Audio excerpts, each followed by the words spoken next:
What y'all drink? Yeah, we finna get the vibe. Do I have to speak into the mic or can I just leave it here and talk? No, you can be off the mic. Okay. It's not like you're not. That was too natural for you. No, wait. I'll tell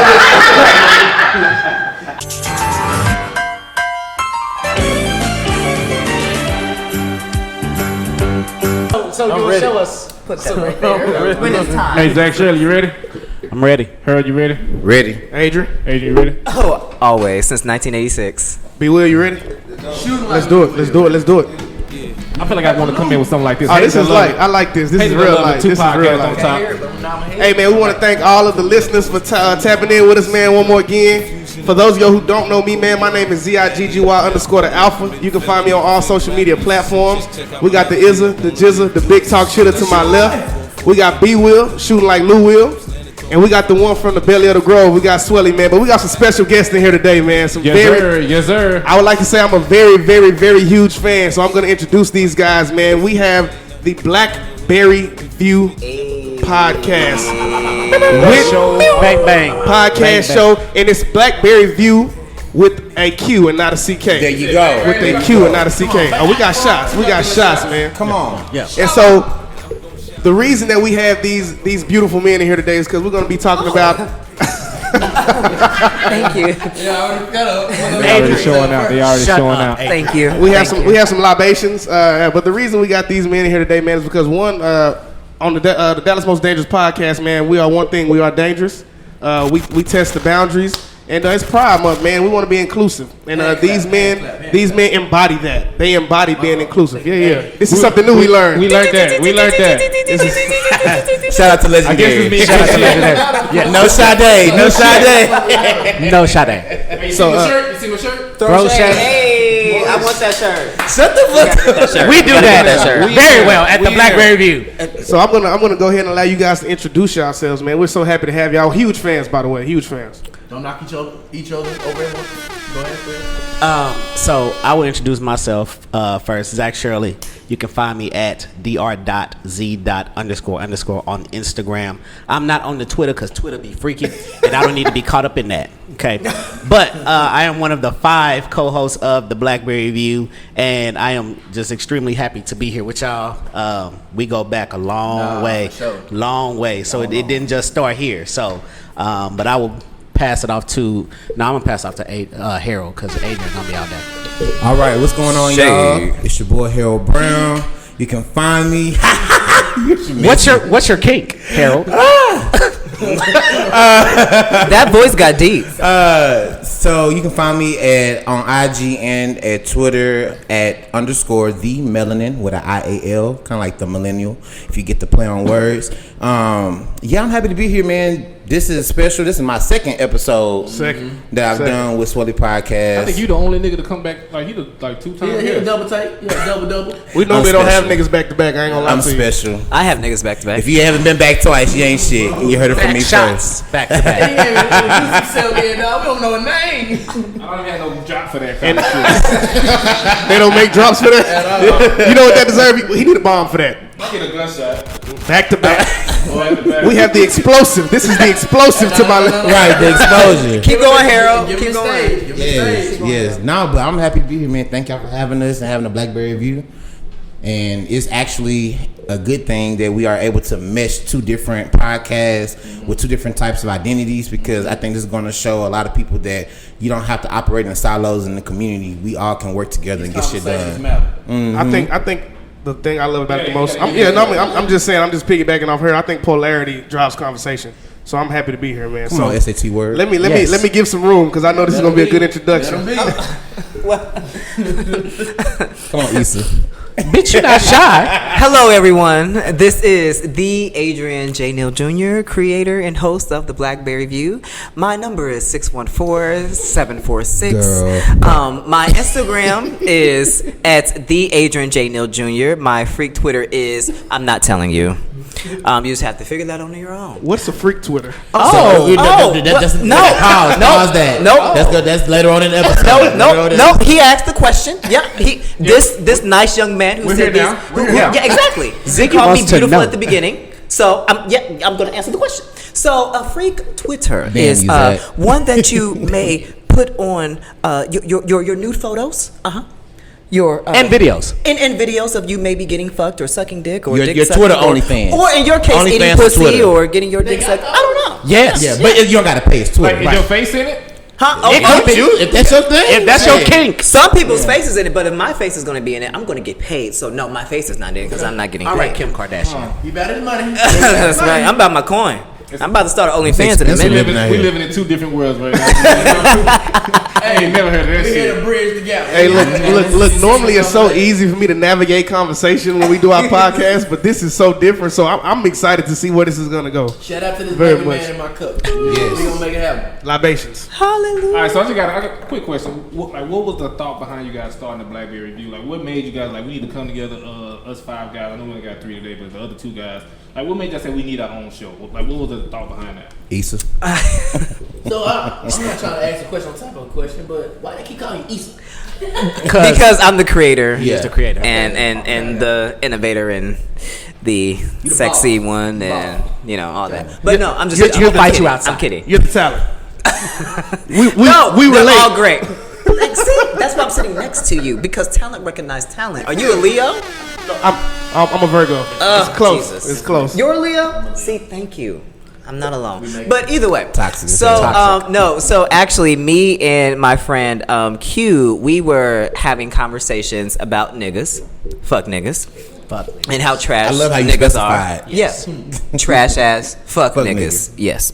And so we were like, we just need to actually have this type of conversation on a platform because how many people are experiencing the same things that we're experiencing. And not only that, but we also wanted to provide a space for stories of the LGBTQ community of color to be told. I'm sorry, let me not say of color, black, because I'm very specific. I'm very specific. This show is for black LGBTQ. That shit all show. And so we were like, let's just do something. So I was like, I'm just gonna start. I ain't got no extra coin, but God's gonna provide a way. God herself provided a way. Because God is a black woman. Exactly, God is a black woman. Yes, she is. And so we started in February. I think our first show dropped in February, March. We had a party. People loved it. We and we've grown just in the last few months. It's been amazing. And so I tell them all the time, this is a movement. Right. This is not just a talk show, but I want to create a whole entire platform. I want us to be the BET for black queer folks. I want there to be documentaries. I want there to be movies. I want our stories to be told in the way that we want to tell them, and we control the narrative, and not some other larger conglomerate or entity is controlling how we tell our stories. So how did you collaborate with the host? Like, what made you say I need her? These I need people, Zach yeah. Shirley? Yeah. So of course Q, but then I was like, I need that person that is very I think we're all intelligent, but it's gonna come from that logical, intelligent, book smart lens, right? And then I was like, you know what, Zach, that bitch is smart sometimes. Sometimes. Sometimes I be knowing shit. You be knowing shit. You gotta have a good balance of ratchetness, righteousness, and intelligence. Listen. Thank you. Exactly. Listen, I am where the ratchet and the righteous collide. Yeah, exactly. As well as the intelligence, got because more- he I got more always ratchetness comes than with righteous. research and a quote. He do. Always. He do. And then I looked and I was like, we also need that Tamar on our show. That person who's wild, who's gonna say whatever they want, even though they do too much of saying doing that. But then I was like, my child, because my child Chris, everybody knows him, right? He has a very nice body. All the boys and girls are always all over him. He Great look like the personality. baby. He actually looks like the baby. Hey, I ain't gonna lie, the nigga is cut. Yeah, see, he's cut as He hell. from Memphis too. He's cut as hell. Memphis bread. Memphis bread. I said, hold on, bro. I got to get back in the gym. This nigga got me fucked. I'm gonna show up with big arms to the podcast. I thought I was the only nigga to do that. You see a nigga that's swole, you like, let me get in the gym. No, for real. Chris is the body boy. That ain't no gay shit. That's just I appreciate the work that you're doing. Nigga. Right. That motivates me. That motivates I haven't me. seen a body yet. I'm good. See, you know what? I know you got 3 more people to introduce, but he just said something. I got a question. Yeah, what's up? So when me and my friends talk hey, that's some nigga shit. He just said that ain't no gay shit. So what is gay shit when y'all say, hey nigga, you doing some gay shit? Do y'all do that? Because the reason we asked, I'm glad the reason we pose this question is because a lot of times I think growing up, you know what I'm saying, just in the black community, talking about just the gay culture is very taboo. So I think something that I've come to learn and something in a place where I've grown is, you know what I'm saying, being very comfortable talking about the gay community with the gay community, being not just an ally, you know, talking to her. And so a lot of times I'm very leery of what I say because I don't want to offend anybody. But being around you guys, I'm starting to realize I can really say what the hell I want to say with y'all. Because I'm going to say what the hell I want to say. Just like I said, I'm on to the next dick, you know? And I said that actually about you did. you. I just You're agree on with to it. the next agree with that. I did. You know what? We're not going. No, that's not what we're doing. It's a challenge. But to answer your question, to answer the question, to me, when someone says like, "Oh, that's that gay," like we don't really say that to each other because shit, that's a straight nigga thing, right? Yeah. We. I mean, that's to us is everyday life, and so I think that. But we do say that's some straight shit. That we do say. Really? Yeah. What is straight shit? Oh, yeah. So okay, so straight shit. So let's say that. Come on. Hold on, one person at a time. Give So us prime the- example, Adrian, myself, and our friend Dwayne, who works with us on the BlaQberry View, we were all out at happiest hour. What, Friday? Yes. And Shout out to the Frozes. shout out to the Frozes. Hard. And the way that some of the heterosexual men were dressed, Ooh, Jesus. Man. They cannot dress. there Is was this some straight shit I got on? that was, so It's not bad. So let me tell you. I like no. it. I like it. So I let me like tell you what this Nigga man said had on. it's not bad. He had on. That nigga said your shit trash, really. He don't want to tell you. No. Your shit straight. No, it's good. No, I like it. Wait, I like you it. know what's crazy? What's crazy? So prior to the podcast, we were prepping for y'all, right? And so I'm like, okay, who is everybody? You know, we looking at, I'm watching the videos, and so Dante was like, yeah, Adrian. He was like, I'm like, who is Adrian? He was like, that's the nigga that be clean. So I woke up this morning, I said, what would Adrian? You got me fucked up, Yeah. Adrian. Yeah. What would Adrian wear? Challenge your inner Adrian. Yeah. That's why we next to each other, my brother. My nigga. See, I can be straight. Adrian, shut up. Shut up, Adrian. Shut up. You see? I don't think that's how it works. That's not how it works. Sorry. You can't just shake a straight nigga hand and like, I can be straight. That's how it works. I believe it. Hey, he got it. It was my nigga. My nigga. Yeah, my nigga. My nigga. But when we say that's some straight shit, so this man had on a wrinkled white t-shirt, Right. some jeans, The straights. some like combat boots, and a Men's Warehouse groomsmen's vest. Cut the mic off. Cut it off. That's some raggedy shit. That ain't no straight. And straight nigga but, shit, but, though. but we sat there, we literally looked at each other and said, that's some is- straight nigga shit. No, because y'all can get away with that and still get pussy. Y'all get Yes, away with there's that. gonna be there's gonna be a woman Dressed who will. however. One at a time, one at a time. Yeah, y'all can get pussy dressed however. Yeah. There's gonna be a woman who's gonna look at him and be like, So y'all gotta dress up to get dick? Well, I mean, look at me. No, I don't. That's where's the conversation leading.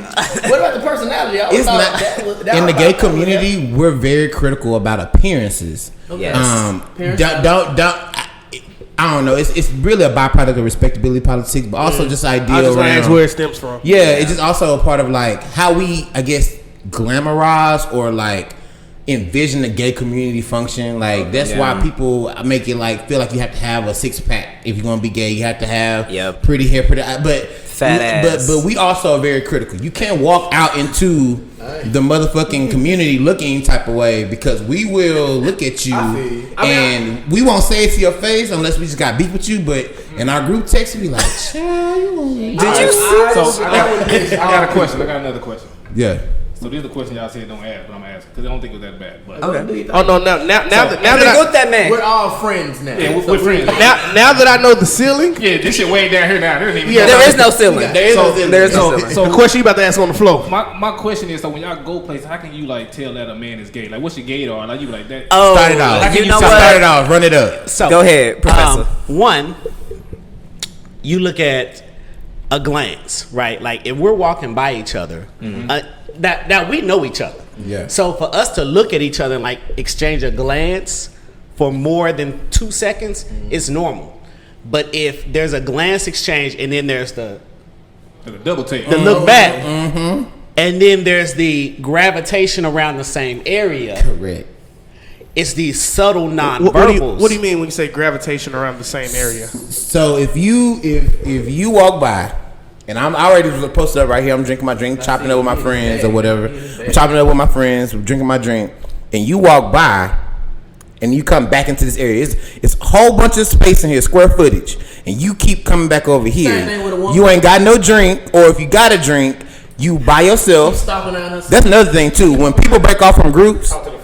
Oh shit! Damn. Girl, you know how to speak into a mic. Harold, you act like you never sucked dick before. Now you hold it like this. You're like disappointing me. The twist when you suck. No, we dangerous, nigga. We Some gunshots. But you know what I'm saying? That's if you come in a group and you break off by yourself and you just hovering around, and you know they're at a point where they're trying to work up enough courage to walk up to you. Yeah. Some people will, but if they're just hovering around to this point in close proximity, and here's how you test it: you move. If you move and they happen to find their way over and say, I'm a tricky bitch, I'll move over to a space where I know you got to go through some people. And if you come over there by me, what you hear? Oh, you want I'm a tricky bitch. You want a nigga to chase you. I do. Oh yes, Absolutely. I love to be chased. 100%. I love to be chased. You love not to be chasing me, chased. move around. I'm a I chase back, but I got another chick chasing after me. Okay, first. so he follows you in the vicinity, the just glance, the creepy as vicinity. Okay, I ain't But gonna lie. then I ain't gonna lie. also- When I'm thinking about the way you guys describe this, I think you guys bring a lot more meticulous approach when it comes to dating. Like, I think niggas, what we learn in the straight community, I think we're very Easy. It's very simple and easy. It's crazy. Y'all are Which not is sad. easy. Really? You don't think so?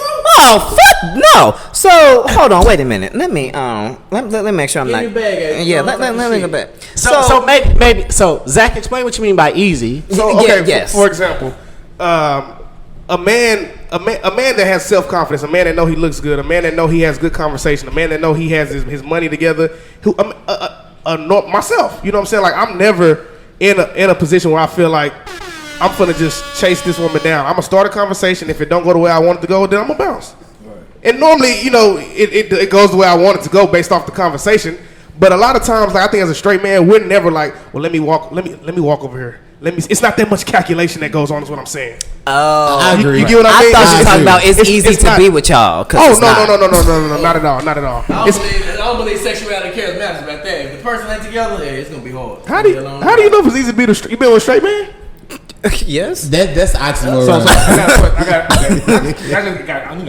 I don't know shit, so I'm gonna ask. So like, We still don't know how Harold joined the cast. Oh, yeah. Tell that part. Yeah, Okay, yeah. I'll tell that part. Oh, yes. Yeah, I'll tell that part. Yes. And so there were 4 of us: Adrian, myself, Chris, and Q. And we really were like, we want to create a space where, kind of like The View or any of these famous talk shows, where, you know, if there's ever an instance where we don't agree, we need a tiebreaker. We need 5 people. And so I looked around and I said, what are we not representing? We don't have anyone of a darker skinned hue except for Chris, but Chris is a body boy. So we don't have anyone who represents the heavier set side of our community, and there's a lot of body Harold shaming to Harold thick. 2 C's. 2 C's. I ain't got no drop for none of this shit. And so Drop that bomb, You know baby. what you need to do? Tell you what to drop. you can drop that motherfucking bomb. And so You need to get more inclusive drops, nigga. That's what you need to do, Get a Megan Stallion. Elevate. My nigga said elevate. nigga. I got you. And so I thought about Harold because Harold also brings that intellectual side. So if ever I'm slacking, I know Harold got You're it. smart. And he's black as fuck. And he's black as fuck. He's all about black people. And so when I'm it not talking came, about the skin color. Yeah, he black in the bitch. You're very literal, my nigga. and so once we came together, we had to come up with a name. Yeah. And so the history behind the name, and a lot of people ask us, And make sure you spell it out so people know where to find y'all. I definitely. And B Will, that's how he gonna put it right here at the bottom for you, right there. BTHE BlaQberry BLAQ BERRY View VIEW. And so the Q came in. We were sitting up brainstorming. We were like, because Adrian originally wanted to call it Awkward Black Boys or whatever, and I said, well, Adrian, that's plagiarism, because Awkward black girl. I was like, that's exactly what I said. That's the thing, Adrian. I don't know if you know. I'm like, copyright infringement. Okay, Issa had a moment. She was really feeling Issa at the moment. Right. Look, And so- I'm allowed to make one mistake. And so we were sitting there really trying to figure out a name. And so I was like, well, we're all black. So something about BlaQberry. It just kept coming to me. And I said, what do we call ourselves? The BlaQberry View. And my All right, vagina great. is as sweet as berries. Okay. And there we are. And so then the way that we came up with the spelling, though, the way we came up with the spelling was that we wanted something that stood out. So I said, why don't we spell it with a Q? Because Q as in queer. Yep. Okay. And so it's like a double entendre. Spot on with it. Like, And queer is more inclusive because the queer is the all-encompassing word for people who everybody. On the spectrum. Yeah. You know, So I don't you have to may be keep a saying lesbian. LGBTQIA. No. I can just say you queer. just say queer. Hold on. Well, I thought queer was like a insult. Like, So it So, was hold on. queer, like a lot of other terms for that marginalized community was used as a derogatory term, but they took back power and like repurposed it for like the word nigga, exactly. Like the word nigga. And so like queer back in the day, like 70s, 80s, 90s, that was an insult. But like now to be queer, like that's somebody who says I don't necessarily identify or I don't want to specify specifically that I'm gay or lesbian or trans. I'm just queer because you may have a little bit of something, everything going on, which is also okay. And queer encompasses all of that. Yeah, because rarely do I ever tell people I'm gay. I be like I'm queer because people get it. They get what that means, but also have to be specific. I think also when I think about the term gay, y'all correct me if I'm wrong. When you think of gay nowadays, people think to white stereotypical gay. Like you won't believe how many people ask me, "Are you celebrating Pride?" I'm like, no, I don't celebrate Pride Month in the sense that y'all in the sense that white gayness celebrates Pride. No, because I'm sorry. Let's dive into that because I mean we speak on a lot of topics when it goes off of black and white. When you talk about white pride and black pride, like so it's two separate ones. Go ahead. I was just gonna ask. I was gonna say I was thinking about this morning. I was like, so I know some people. Dante, he don't believe in celebrating Black History Month. He believes in being black all year round, 365. Black 365. So when it comes to Pride Month, do you guys not believe in celebrating Pride Month because it's a whitewash Pride Month, or do you believe in being queer 365? It is definitely whitewashed, and so when you think about Pride actually started with the Stonewall riots, correct? Right, and so, but the Stonewall riots were started by trans women of color, right? Like a black trans woman. Sylvia Reyes. Yep. So, like the thing is that we honestly are the owners of Pride, right? And unfortunately, there's a lot of black queer individuals or leaders who are taken out of history, right? And so when you think of white pride, when you think of Pride, usually it's associated with white people, right? They do their parade and hey, I'm gay, I'm a little white twinkie gay. No, bitch. No. We'll tell you what twink means later. Yes, later. I got some words that This motherfucker here, we gonna get y'all a dictionary. Keyword on dictionary. But either way. So for me, I like to celebrate Black Gay Pride all year round, right? I like to educate my friends and family about the Black queer Langston Hughes, yes, right? James Baldwin, Zora Neale Hurston, Nina Simone, one AKA founders. Like, all these individuals were queer individuals, but because of what queerness was associated with back during the Harlem Renaissance and things of that nature, their stories were never told from that lens. Correct. And it's also it's hard enough being black. Yeah.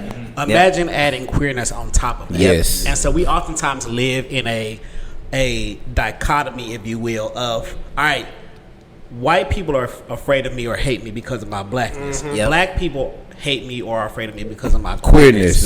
Where do I have a home? Correct. That's crazy. And so it's oftentimes we have to try. We wake up every day. Y'all know we can't take this off. We can't take black off. We can't. You know, and for a lot of black queer people, a lot of us present more feminine than we do masculine, like Adrian. And so it's hard when you're trying to be yourself in your 30s and your 40s. Right.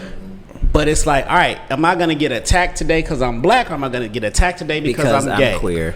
And I remember my freshman year of college, I walked into undergrad with the question of, am I going to be gay the next 4 years, or am I going to be black? Because I felt like I couldn't be both. Yep. Damn. Wow. Yeah, so I got a question. That's very powerful. Before you get into that question, I don't think that I ever realized that being gay and black was harder than just being black.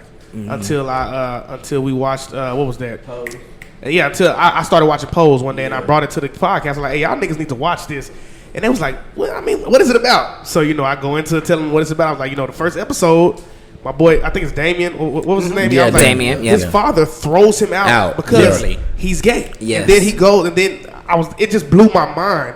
So the fact now that I think I realized how real it was, I was like, yo, we got to talk about this. And like, what's scary is that's not even the worst experience. It's not. So like for me as a black, because you think your family's supposed to be your safe haven, and then Yes. if your family turn your back on you, it's like, well, damn. Where you really go? Like, where do I go? So check these other layers to it, right? Damon, in theory, for pros, is a very feminine presenting young black man, but he's cisgendered. So meaning he identifies as a man. He was identified with the sex that he was given at birth. He identifies as a man who's gay and who's feminine. That's a whole nother journey. To be a black trans woman or trans man is a whole really black trans woman. That's a whole nother experience. They are dying in the streets. People will hypersexualize you, will fuck you behind closed doors, but kill you in public. The episode with Candy. And I was telling some the other day I posted a thing. I reposted something that said, when I say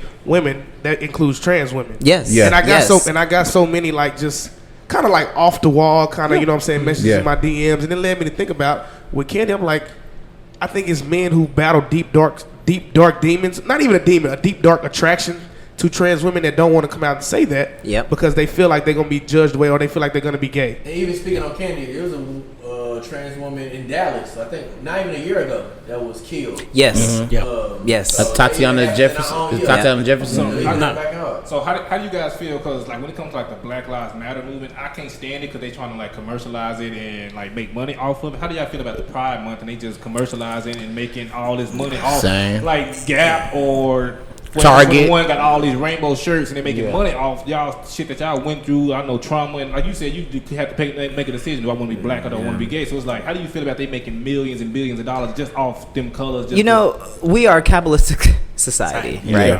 And like I think for me,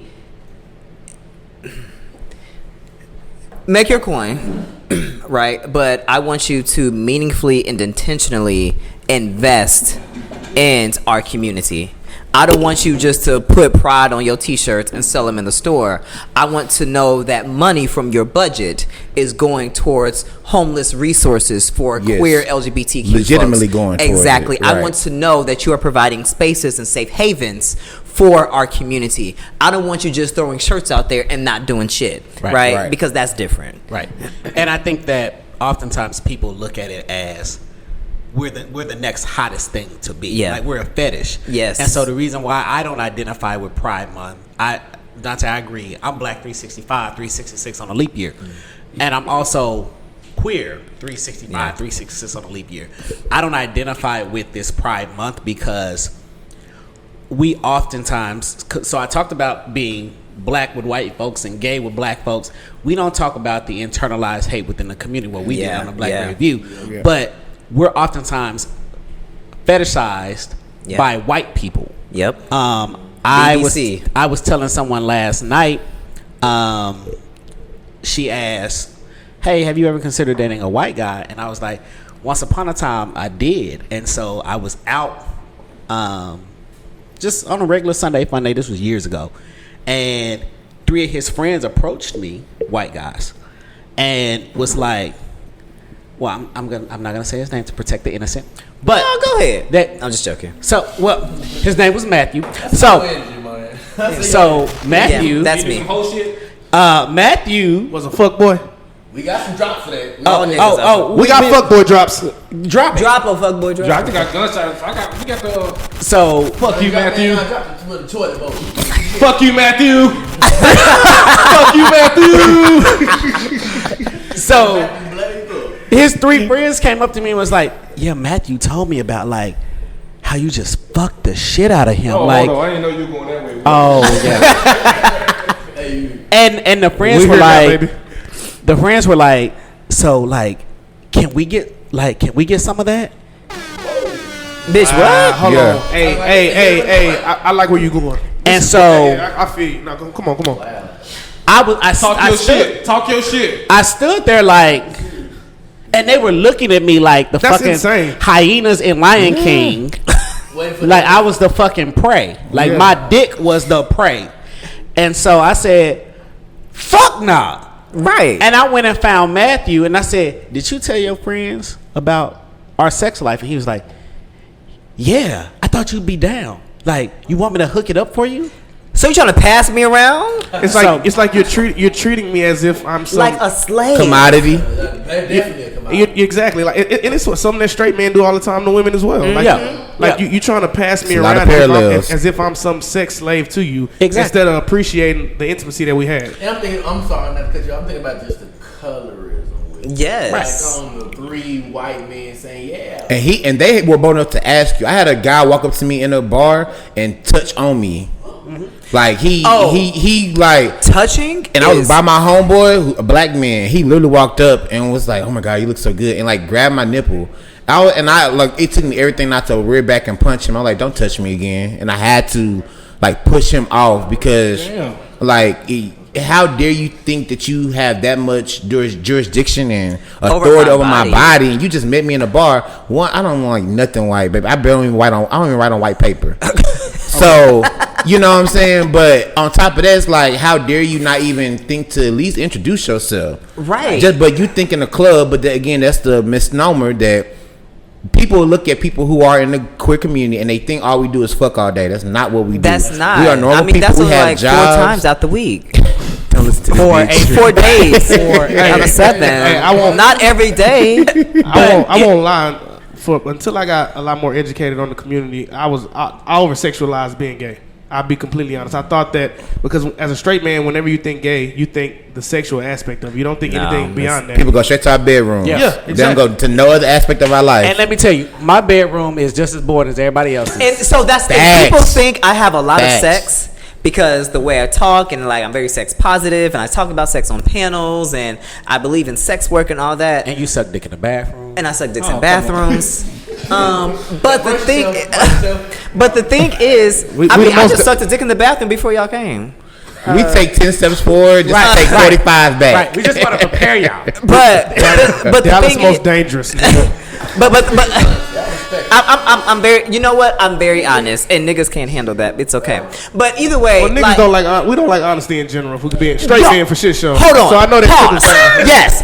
We're not doing that. No, we are doing that. We don't like honesty in general. I'm glad you said that because I will tell a nigga, like it was this one nigga in particular, just fine nigga. You know, when you say fine like that, is you know they fine. Just because you know it's about to be some toxic shit to follow. Just fine. And so he was a Kappa. You can stop the scene there. You can hang it up at that point. Toxic. He was a Kappa, and so we hadn't established a like anything serious, right? So, and I knew he was fucking bitches and niggas. So I was like, okay, you know, I'm gonna go. This nice young man asked me to the movie, so I'm gonna go. Yeah, okay. This nigga comes over for dinner. You know, I cooked for him. And he asked me, hey, can I talk to you in the bedroom for a minute? Because, you know, I had a roommate at the time because, you know, DC is expensive as hell. You know, you need a roommate. And so he pushed me up against the wall and said, I heard you went on a fucking date. And I said, wait a minute, my nigga. You fucking bitches and niggas. My nigga. You doing whatever the fuck you want to do. And I can't go on a movie date, my nigga? And he was like, no, motherfucker, no. The next time I catch you, that's your ass. I said, oh, so that kind of turns me on. But what you won't do is... I just like that shit. I do it's like the that shit. transparency. It's kind of like... Choke me. But anyway, like, I'm very honest. Like, I'll tell people, like, I'm going on a date. I'll tell people I'm talking to different people at the time. And niggas don't, they can't comprehend that. They expect you to be theirs and only theirs and report to them when they are ready, but are ready to put you on a shelf and go do what the fuck they want to do. And it's fuck nigga shit. I don't know what the fuck that is. But I don't know. I got a question. So I think everybody a part of this podcast is in the Black Greek letter organization. Everybody. So how do y'all? Oh, y'all Greek? Yeah, we y'all alphas. Hence the that's my LB. That's my LB right here. Y'all have a good night. Bitch, sit down. What I say? Hence the Ziggy the Alpha. That's my. You weren't listening. This my line brother right here. So yeah. Oh well, I guess you get a pass. This is but my question. I love all of them. That's cool. Hey, before we get into that, I do want to say something, man. I just want to give you your flowers, man. I didn't appreciate you enough in my undergrad career, man. I do want to say that before we go any further. I used to hate your ass. I know you did, Dante. I know you did. I didn't hate you, but I don't think I appreciated your wisdom enough. So I do want to, while you're living, while you're breathing, I do want to give you your flowers and say thank you for everything that you poured in. You got a drop for that? Nah, I can't even lie. I learned a lot. B-Walk appreciated you a lot more than I did. Because obviously we have a technical difficulty. I learned a lot from Zach. Just simply because my perspective with gay was different. Because I learned early on, at an early age, my uncle was gay. But he was also the choir director in the church. So I'm more spiritual than I am religious. So I was never under the impression that, oh, God looking at you. Like, as long as you're doing the work and you showing love and you bringing more to him, it don't matter what your sexuality is. But you have a lot of religious folk who set standards and rules that they can't follow, and they stand on it, and they really stand on it like that's the hell that they created. You preaching. So I learned that, hey, bro, it's all about loving everybody regardless of what journey they on. And I learned this man is smart. So as long as you sit there and learn how to listen, it's people, you can learn something from everybody. So you taught me a lot, Zach, just about life in general. Since we doing since we giving testimonials. Oh shit! The reason I hated this nigga had nothing to do with the sexuality. It had nothing to do with that. But like, you know, we was friends. We used to get in trouble for shit. And I used to feel like he always was the reason we got in trouble. But like the older I got, and I realized we just did dumb shit. We deserved to be in trouble. But at the time, I was you don't want to take accountability at the time. Oh hell no, I didn't. I had to blame somebody for our bullshit, and you was just the scapegoat. And then Harold was in your office. I was like, y'all always with this nigga. He always giving us shit. Yeah, fuck that nigga. He ain't on our side, nigga. So it was just like that. I ain't give a fuck about like his sexuality shit. I think for me, it just was more of a stubborn mindset. But you know me from you know me. I was very stubborn. I think I've opened up a lot more just as a person and come into who I am. And that's why I just wanted to make sure that we took the time to publicly give you the love that you deserve, because you really you poured into a lot of people at our university. You poured into a lot of people as a black man, regardless of your sexuality. So we appreciate you. You really felt the PWI was HBCU. Yeah, we appreciate you. And you're still pouring into people. I am. And for those of you that don't know, me, Harold, B-Walk, we all went to Harold, B-Walk, and Dante. I went to the same school. And Zach was our Greek life advisor when he was there. So that's where it stems from for the listeners who don't know. Yeah. So I will say I love and appreciate each and every one of y'all. I was talking to Relius. And Relius was like, you know ZT was your favorite chapter. I said, I love ZT and Ada Zeta because they're my brothers. But I thoroughly appreciate ZT because y'all were always sharp, y'all were always smart. I always knew if shit needed to get done, the Sigmas was gonna do it anyway because I was gonna make them do it. But y'all were also like always on tap. I knew when I met Dante, I was like, we're not gonna get along initially, but when Dante gets older, we're gonna be better. If you be them students, you be like, you won't like me now, but when you get older, right? We gonna be all right. We gonna be all right. 8 years later. 8 years later, you know, and. Always had, like, I knew as chapter president, you had your shit together. You need to look out for your chapter. So I understood, you know, the lines in the sand was drawn at that point in time. But you graduated, I left, and as black men, I'm not gonna never want to not see you like persevere and succeed. Yeah. So it like I used to sit all the time and be like, Dante don't like me, but you know what? It's okay. Fuck that. But I wasn't fake. I wasn't fake. And let me tell you, Dante was never fake. Like, and we had a business relationship. Yeah. Like, it was business, and once the business got handled, it was over. Yeah. You know, but that's the thing. Like, we grow and we know. Yeah. I used to see Zach all the time working in the fucking student center. And it's just something about another nigga with a name Zach, because everybody ain't named Zach. So you already know that nigga's just gonna be just on point, because every Zach I know is fucking on point. And so that's very true. Now that I think about it, I've never met an off point Zach. I've never. Hold on, never. Give me a moment. Well, you take your moment. You take your You take your moment. Meanwhile, there was Zach from Zach and Cody. He was never really on his shit. Listen. There's never been a black Zach that I've met. I'll give you that today. Right. Today. I'll come back on Monday with some receipts. Come back. We're gonna do Even research. the Black Power Ranger Zach was on his shit. He was 9 fingers and all. So, bitch. I hate you. I hate you so much. Drop the mic. So, but the conversations we always had, like we would sit and have some conversations. For sure. And Zach, I took and learned from you just as much as you say that you've learned from me. So I appreciate that for sure. B-Walk been my nigga. Oh yeah. Sure. B-Walk been my nigga, and I was coming plopped in yesterday. Hey, what's good, Zach? What's yeah. up? I would walk in my office. B-Walk in my office before me. I'm like, oh, okay. That was me hiding. He was hiding. I wasn't even worried. Yeah, they was hiding. So I mean, I say all of that to say, I am so proud to see the men that y'all have grown into, and to see like you all have been an example and continue to be an example. Cause y'all, commerce was not. Man, say commerce. Commerce was a place, but these young men really showed that example to these incoming students to be and persevere. Because niggas from Oak Cliff just think niggas from Oak Cliff gonna be niggas from Oak Cliff. No matter where you drop them. Yeah. No matter where, And I'm from Oak Cliff, 2126 Reynoldston, baby. This nigga is back. Adele Turner, Atwell. Right. West Side? Adrian. All right. Baby. That ain't for you. So I want to get y'all roses too. That ain't for you. So not to Greek up the podcast too much. We're gonna bring everybody back into the conversation. I got you. So this nigga got too many questions. Come on. Hey man, I actually watched every episode. I've been doing research. Are you serious? Sir, we all did. We all did. I told no bullshit. I told her when y'all dropped, I said I know this shit gonna be uncomfortable for, cause I ain't gonna. I was a homophobic nigga back in the day. I'm not gonna say so. I done came a whole 160. I ain't gonna say 180. I ain't all the way there. Some shit on the pod, I feel uncomfortable listening to. I'm like, man, transparent. And then like when me and my girl watch certain shows like the sex scene, I'm like, I can't take it. Like I get on my phone and she be like, nah, watch. I was like, you get. I ain't there yet. Like, no, watch. I can't. So I ain't. But I do got some questions. I think this is a good idea when y'all talking about like I got some words that y'all be saying and like on these shows that I need definitions to. Okay. So y'all can go one at a time or whatever y'all want to do. So the first one, like, what is trade? Trade is what I do. Bitch. I've gotten trade before. I've been gotten labeled trade. All right, give us a definition. So give us a definition, Harold. Go ahead, Harold.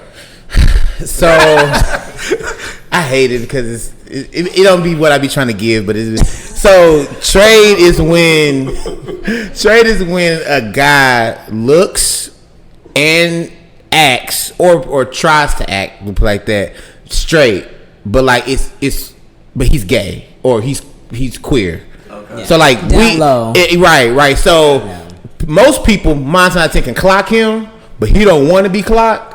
So the way in which he kind of like keeps his shield around him to protect him from being identified as queer is how he dress, how he kind of like portray himself. Like you wouldn't be surprised if you ever go. If I do recommend it, go to a gay bar or gay club or a bar with a black gay night.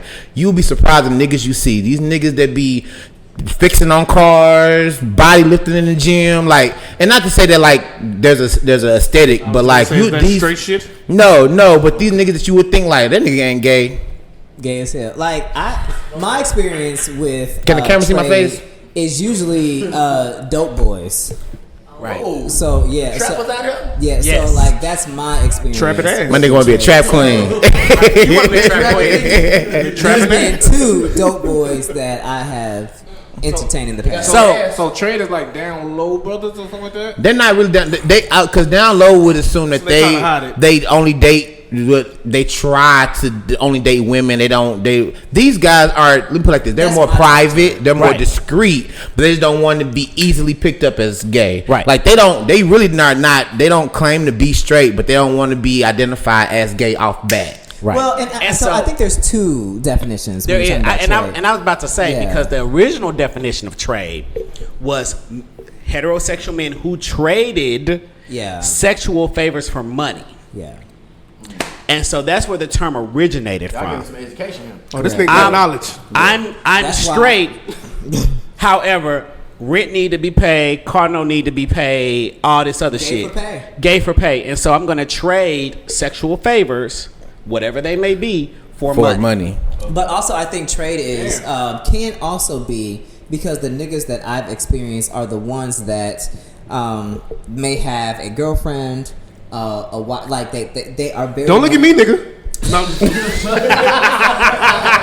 Next on the BlaQberry View. Next on the BlaQberry View. Ziggy comes out now. Just bullshit. Boy, the heads was spin. Well, I would leave. Hey, baby, if you listen, I love you. Ziggy, He does number love you. is 614-746. No, okay. I got some more turns. Hold on, let's Come on, yeah. Lord. Y'all wasn't ready for this. No, weren't. I thought we were, but we were not. All right, so we're not. I was ready. I'm ready. So, all right. So another word. What is beard? So a beard is. Come on, beard, answer the beard. I have the beard, so I will answer the I ain't beard. gonna lie, your shit magnificent, nigga. Bro, hey, listen. Sebastian is a Glorious. labor of love. It's also hot as fuck. So, but I'm not gonna shave him. He got a because- name? Yeah. Panhellenic and Commerce named him. Sebastian. They named him Sebastian. Sebastian got character. He does have character. So a beard is a woman who a gay man is either married to or is dating. Oh, I get it. I already get the So, you know how metaphor. the beard Oh covers your man, face. Contractual agreement. that shit just boom. Drop the bug. You don't got no damn bug. Upgrade your damn sound effects. Like I'm learning. I'm over here. Be real. Yo, if y'all could have seen everybody just like, It's like the light, you know, as an educator, I love when the light bulbs go off. I was like, okay, yeah. And so eventually the beard, like the pastor wife on Pose. right? It's his beard. That's his beard. And it's contractual. Usually it's a Yes. contracted situation. Yes. So if you see people like there are politicians, there are celebrities. yes. A lot of these women. Leaders in our own fraternities. The congressman in out of California, what was his name? The one that came out because he was like caught in a hotel room. Andrew Gillum was Andrew Gillum. Yeah, him and his wife, I believe they had that type of arrangement. Yeah. She's his beard. Yeah. I've seen that a lot of times. See, I'm learning shit. So I got some more, but I think I kind of know the next two. Mind blown. Like it Never is. be shy to learn. Never be shy to learn. All right, hold on. So the next one, I think I know the next two, but the last one I don't know. So what is tea? That's like you got some like gossip, some gossip. That's about Yes. it? We'll Okay. give that to Adrian. Tea is gossip, and I love to gossip I was making- I and was spread making the sure. tea. So that's basically what it is. Okay, I'm making sure. Like when I be watching the show, I be like, But A lot of also women say that though. but also you have to understand, like, there's tea and then there's like, bitch, this tea is hot. Hot tea. Hot off. That's like Get your So, cup. so tea is, girl, did you see that nigga like fucking up on that nigga in the club the other night? And then hot tea is, yeah, bitch, the nigga he was fucking up on is me. that's more of a spin of events. I'm up to date on that. I knew that one. Hot tea, lukewarm. We got. Just like 2% straight so- or bisexual. So I think I know this one too. What is shade? It's like you just talking shit about somebody, right? Yeah. Yeah. talking Okay. shit, You can move past that. What is reading? I don't really know. Oh, I know. I Tag. know. So You for got the answer? I think I got the answer. Like, Answer is Ziggy. so y'all have heard the new Migos song, right? Straightening. I ain't listened to that album yet. So it's like, don't nothing get straightening but straightening. It's basically like, if you doing some foul shit, I'm gonna learn you from doing that foul shit. True. Or if you doing some you sideways you shit, correcting that I'm gonna nigga. I'm gonna read you, nigga. I'm gonna let you know what the fuck is going on around here. So I will you say, got me fucked up. one, to honor Paris is burning. Yes. Shade starts with a read, but reading came first. Yes. Yes. Second, so when you shade someone, it's like, You're a smart nigga, dog. I just caught the reference. You're very smart. Go ahead. so shade is like, oh, you're wearing that? Oh, okay. Or you should have a shirt you want to wear. Right. But bold choice.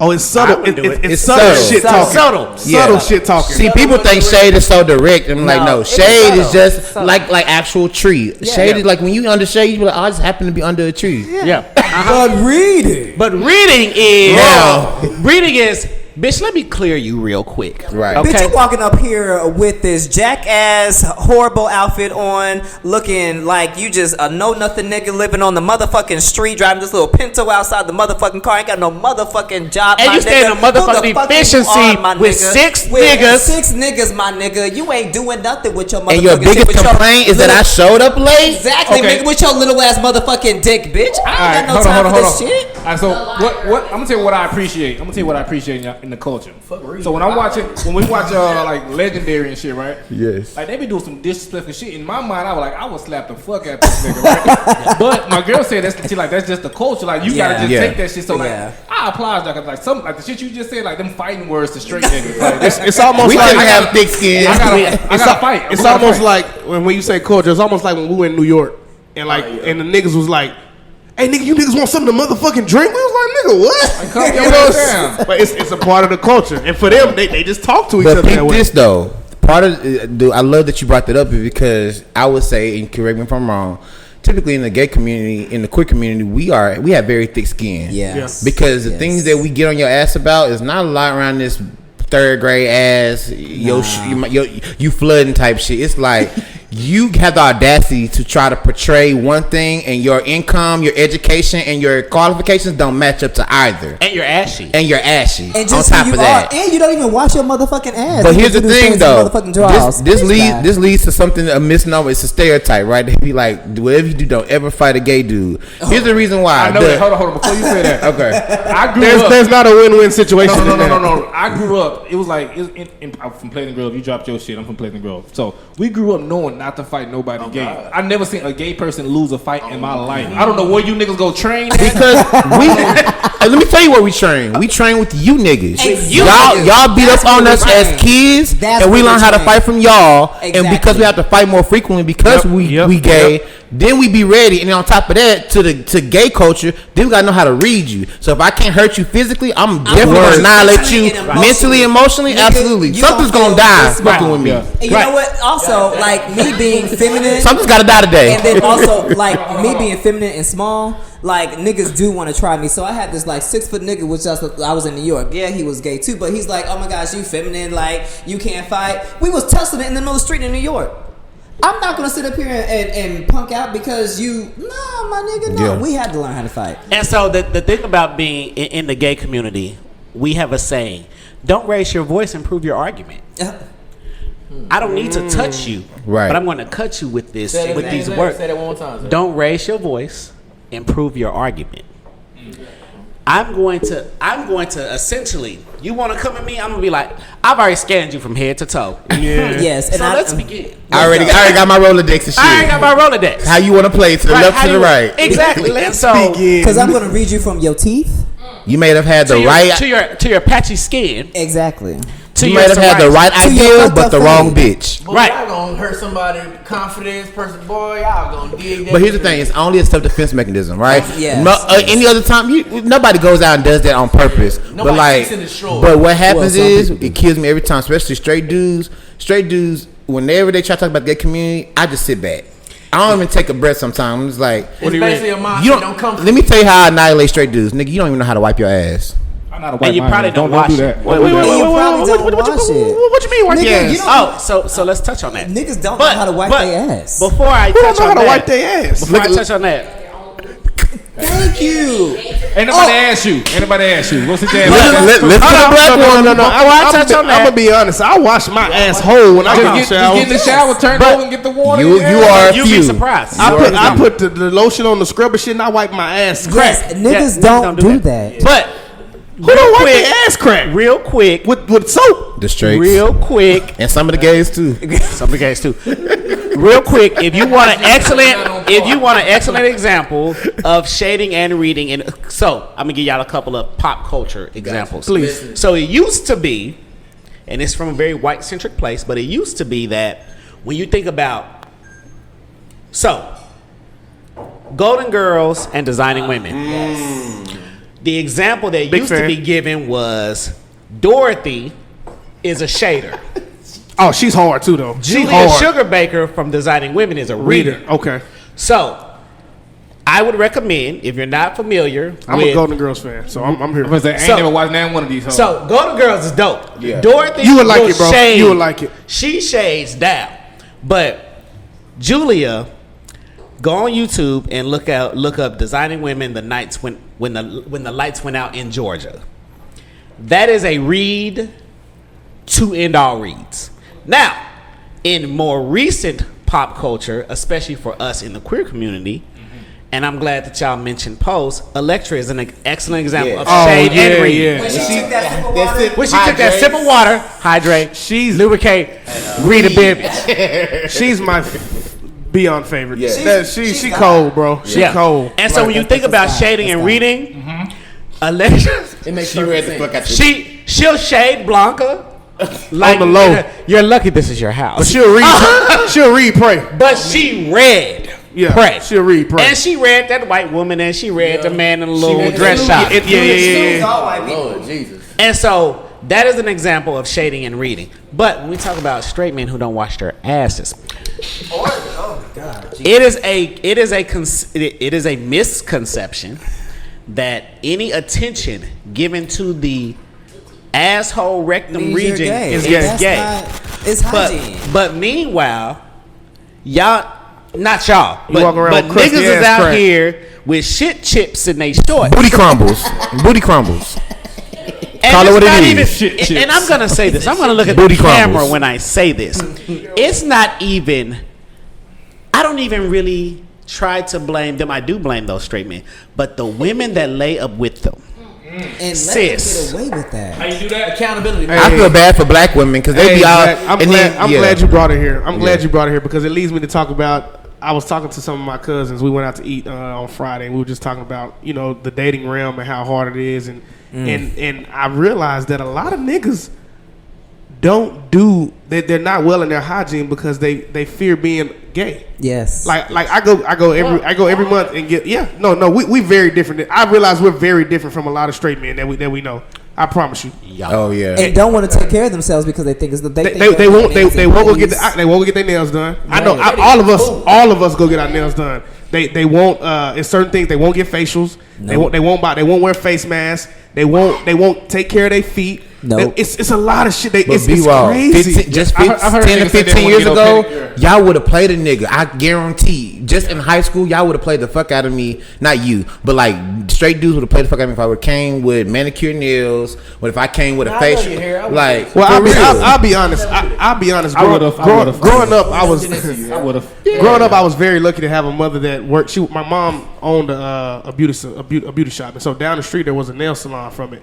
And so I remember being 7 years old, 8 years old. My mom would force me to go and get a manicure and pedicure, and I hated You it. see that clear coat, boy? Oh yeah, Shine. We love that looking cut. good. It looks good. Is that Jill? That's Mimi. She gonna do a thing every Is time. that Jill? Yes, sir. I want to hold you guys whole day up. I got like two more serious questions. We had fun, but like these last two, you niggas smart enough for this. So how did me and my girl, like I said, we've been watching Pose. This is like my reference for like the whole gay community right now. I'm gonna be real with you. So like that last season, it was all like wrapped around like HIV. Oh, and spoiler AIDS, alert! I ain't so finished. so how do you guys feel about that stereotype that has been placed on you guys' community when it comes to HIV and AIDS? We'll let the So public health educator. Yeah. Go ahead, Adrian. Because Adrian This didn't is talk the about what wheelhouse. he does Yeah, professionally. this is Wheelhouse. So professionally, I develop curriculum and trainings for health departments, hospital systems, and clinics around the country. Okay. Around That nigga. human resources, around around organizational the development. He that nigga. Doing something. Loosely translated, he that nigga. But so as it relates to the reality is that HIV is in our community. Unfortunately, I believe it was in like 2 years ago, 2017 or 18, that the CDC stated that one out of 4 every black gay man will contract HIV by I think 2025 or something like that. And so the government, the CDC, HRSA, etc., came together and decided to make ending the HIV epidemic plan to where there will be 75% less new HIV infections by 2025, etc. So we cannot deny that HIV is in our community. It's happening every day, right? Somebody's being contracted with HIV almost every day, which is why we push PrEP, pre-exposure prophylaxis. For those who don't know, if you're on PrEP, you cannot contract HIV. If you are dating someone who's HIV positive, whether it's a man or a woman, you cannot contract it if they are You said that undetectable kind on of their fast. medication. Go back on that again. Oh, I'm sorry. No, he in his bag. He was working, right? He was in his work mode. I'm just saying, I don't think all our listeners are as smart as you niggas is. So we have to slow that shit down. So for those who don't know, PrEP is pre-exposure prophylaxis, and if someone is on PrEP and taking their medication, then it is scientifically impossible for them to contract HIV. I am on PrEP. If you are Scientifically dating impossible? scientifically Yes. impossible. If you are HIV positive and taking your medication, then it's impossible for you to transmit HIV to Correct. a person who's HIV negative. Like Blanca and her man. Correct. That is the science behind it.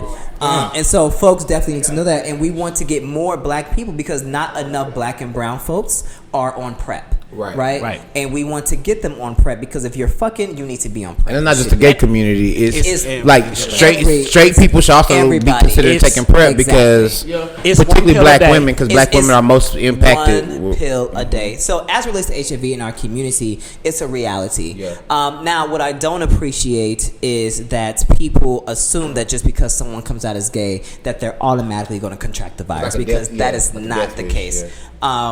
Like it's like I know individuals who were born with HIV, right? I know individuals the first time they had sex contracted HIV. And so people just think also if somebody's HIV positive, then they must have been a hoe or they must have did these things, and that's not the case at all. That's actually rarely the case, right? And when we're talking about someone who has contracted HIV because having sex, let's talk about why they had to do that, right? Why they had to have that type of sex. When you're talking about a young 16-year-old who just got kicked out of his house, who now has to do survival sex in order to find a place to stay, who now has to put their body at risk in order to have a meal, right? That's the type of societal or systemic or raped things that we're dealing with, especially within our community. And so, yes, HIV is very real, but what I don't appreciate is the stigma that's associated with HIV. I appreciate survival sex. I've never heard that term, and it makes perfect sense. It makes perfect sense. Well, I do want to say.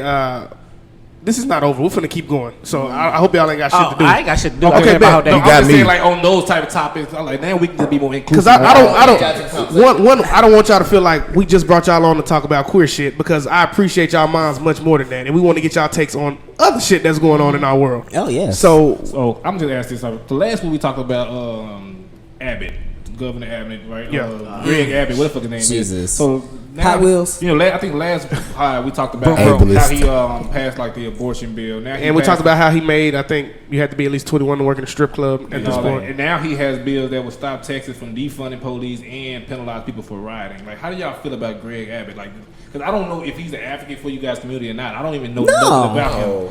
Let me let you know. Y'all don't listen to our pod. I don't fuck with no politician. Honestly, I don't even fuck about. Dante did not vote. It's no point. Dante, we're gonna have an offline conversation. Yes. No, we can do it right now. I mean, simple answer. I don't fuck with Abbott. No, like, he has Hot to Wheels go. Can go to hell. He can walk or roll. Yeah. He can't walk. Don't be ableist, y'all. Come on now. Damn, we want the podcast to get circulated. He have them cancel the most shit. dangerous here. I don't give a fuck. You ain't getting no endorsements off of this one.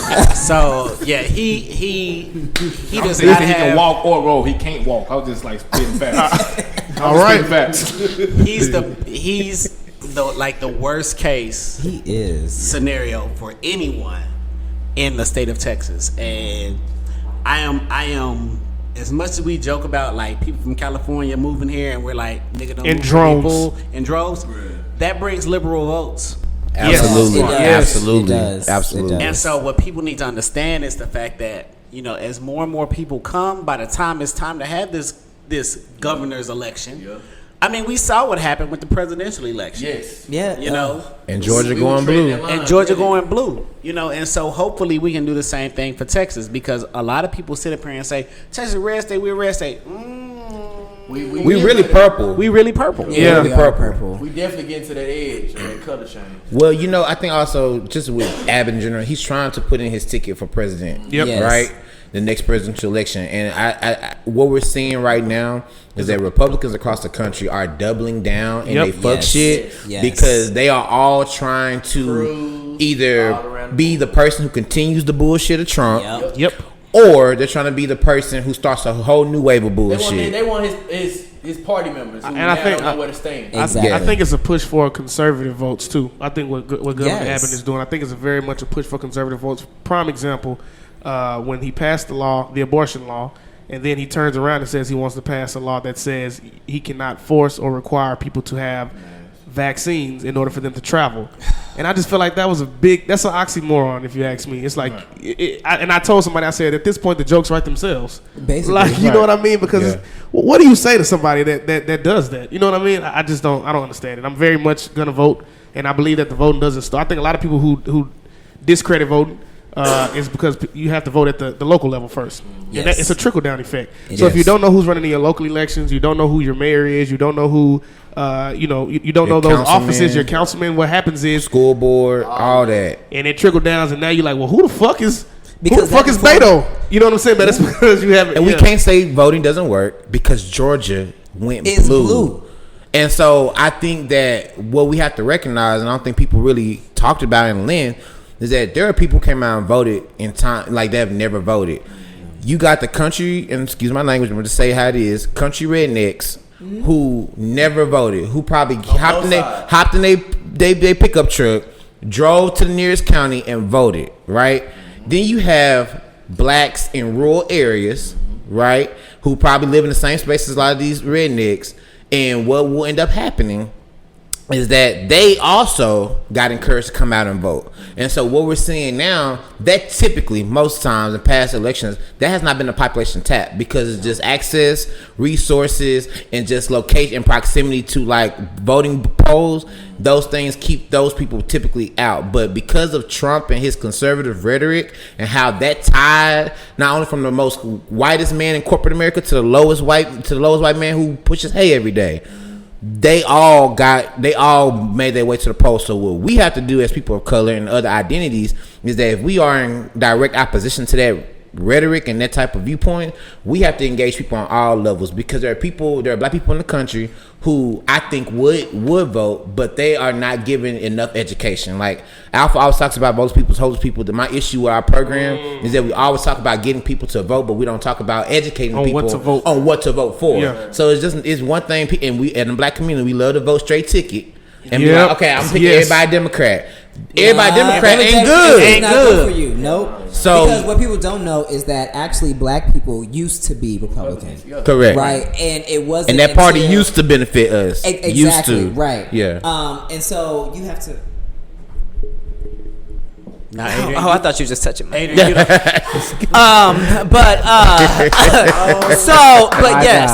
people like, and that's what people don't know. So you have to pay attention to the topics that are there, and you cannot.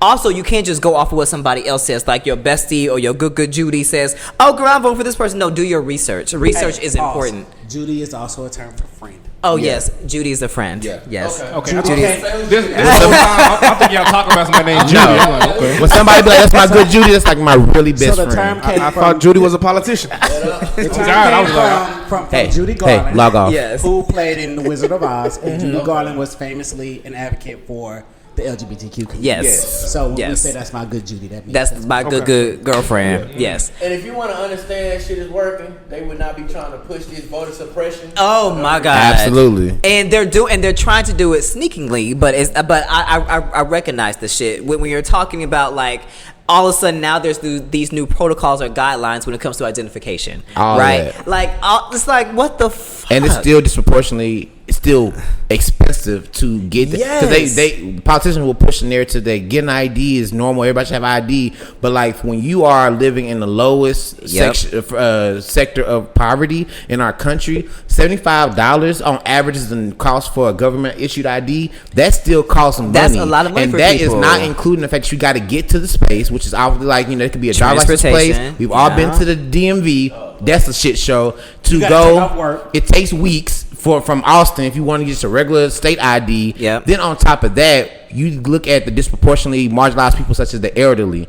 Who's going to take and bring them to the polls and to go pick up their IDs? So many things people don't think about, and we think very much in the most average individual. I hate that when they say, even in law, they be like a reasonable individual. A reasonable individual, a lot of times, is like a reasonable white person who has access, privilege, and some type of a level of affordability that you don't have. What would they do in that scenario? And that's why we see so much swayed and fucked up verdicts in law and politics and all that bullshit. And just think about trans women, like what we were talking about, because on a lot of their like birth certificate IDs, it says male, but then, they present as female, and then the government would definitely try to be like, oh no, well, you have to make sure that this matches so you can come here and vote. And it's hard getting your name changed when you want to, and your gender on your ID card. I know my trans sister, it took her, I think, because she was in the military at one point, it took her a total of like 1.5 to 2 years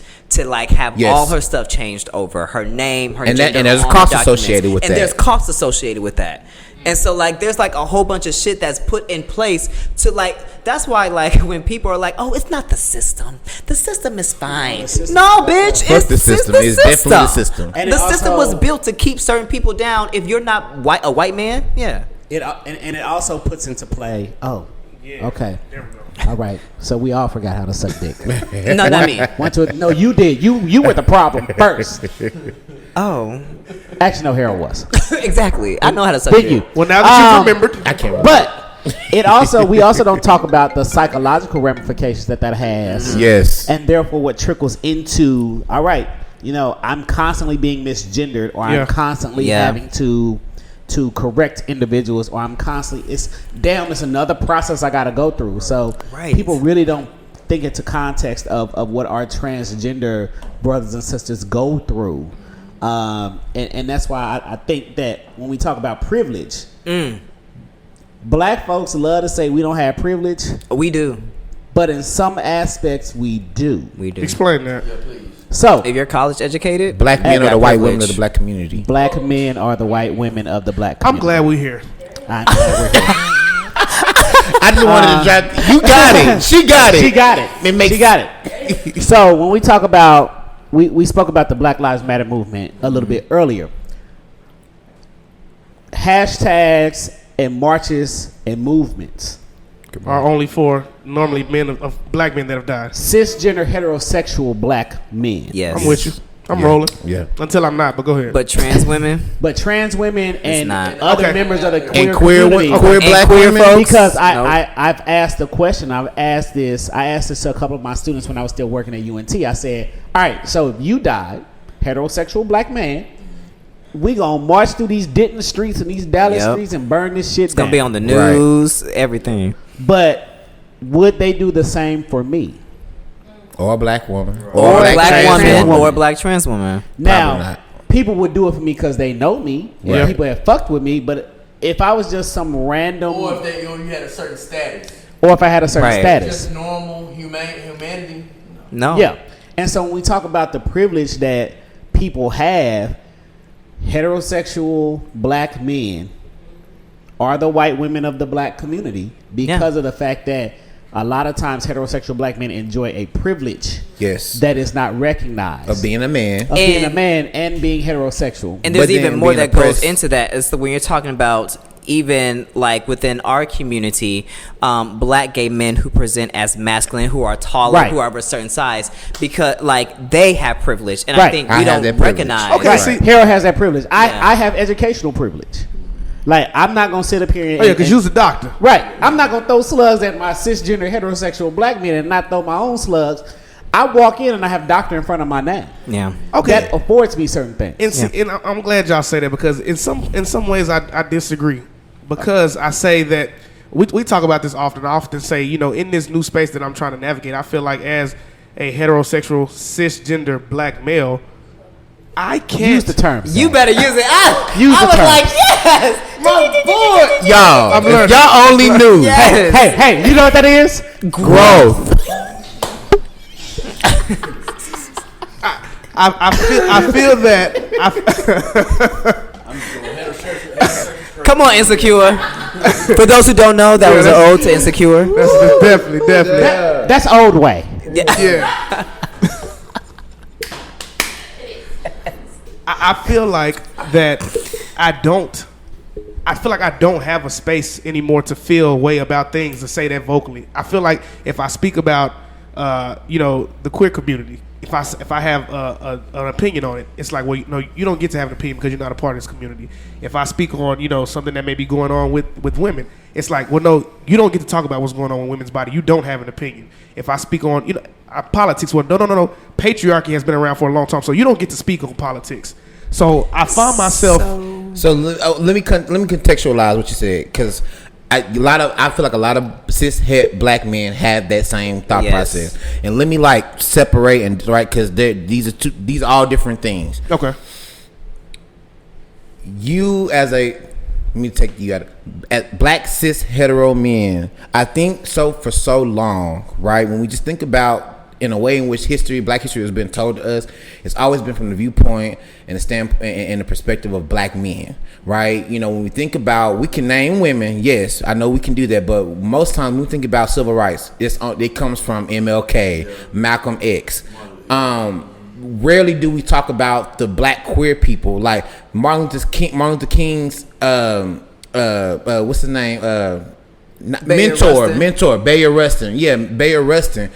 He literally was a queer black male who was open at that time. That's a whole nother feat in and of itself. And he literally taught MLK all the things that he knew around activism. But he never gets any credit. And so I started to say is that I'm gonna get to the other points. As black cis hetero men, we have prioritized your plight and your experience. And that's not to say that we need to not care about it, but what we're saying now is this and not this or. And so when you are talking about situations in those moments where it seemed like, okay, well, you saying as a black man I can't have opinion about women's bodies. Yeah, and not even so much as a black man, as a man. When we look at history, men have always had power over women's bodies. Like there's no, and I had the conversation with my director, particularly around this abortion bill. The amount of time, energy, money, and pain that is endured when it comes to having an abortion.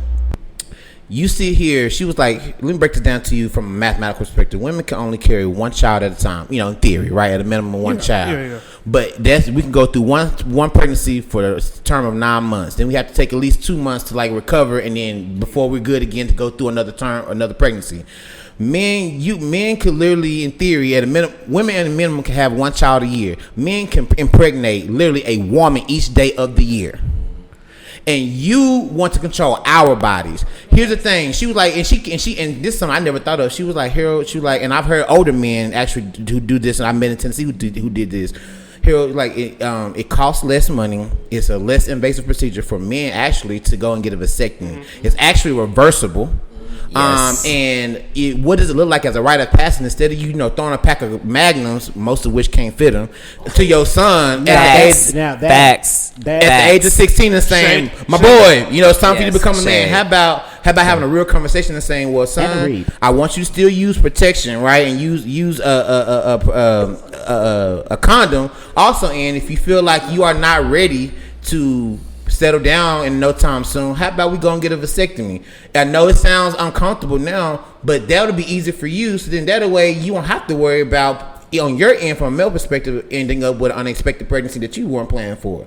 Because most time, 9 times out of 10, the person who's left to deal with unexpected pregnancy is the woman. Hey, no lie, no cap.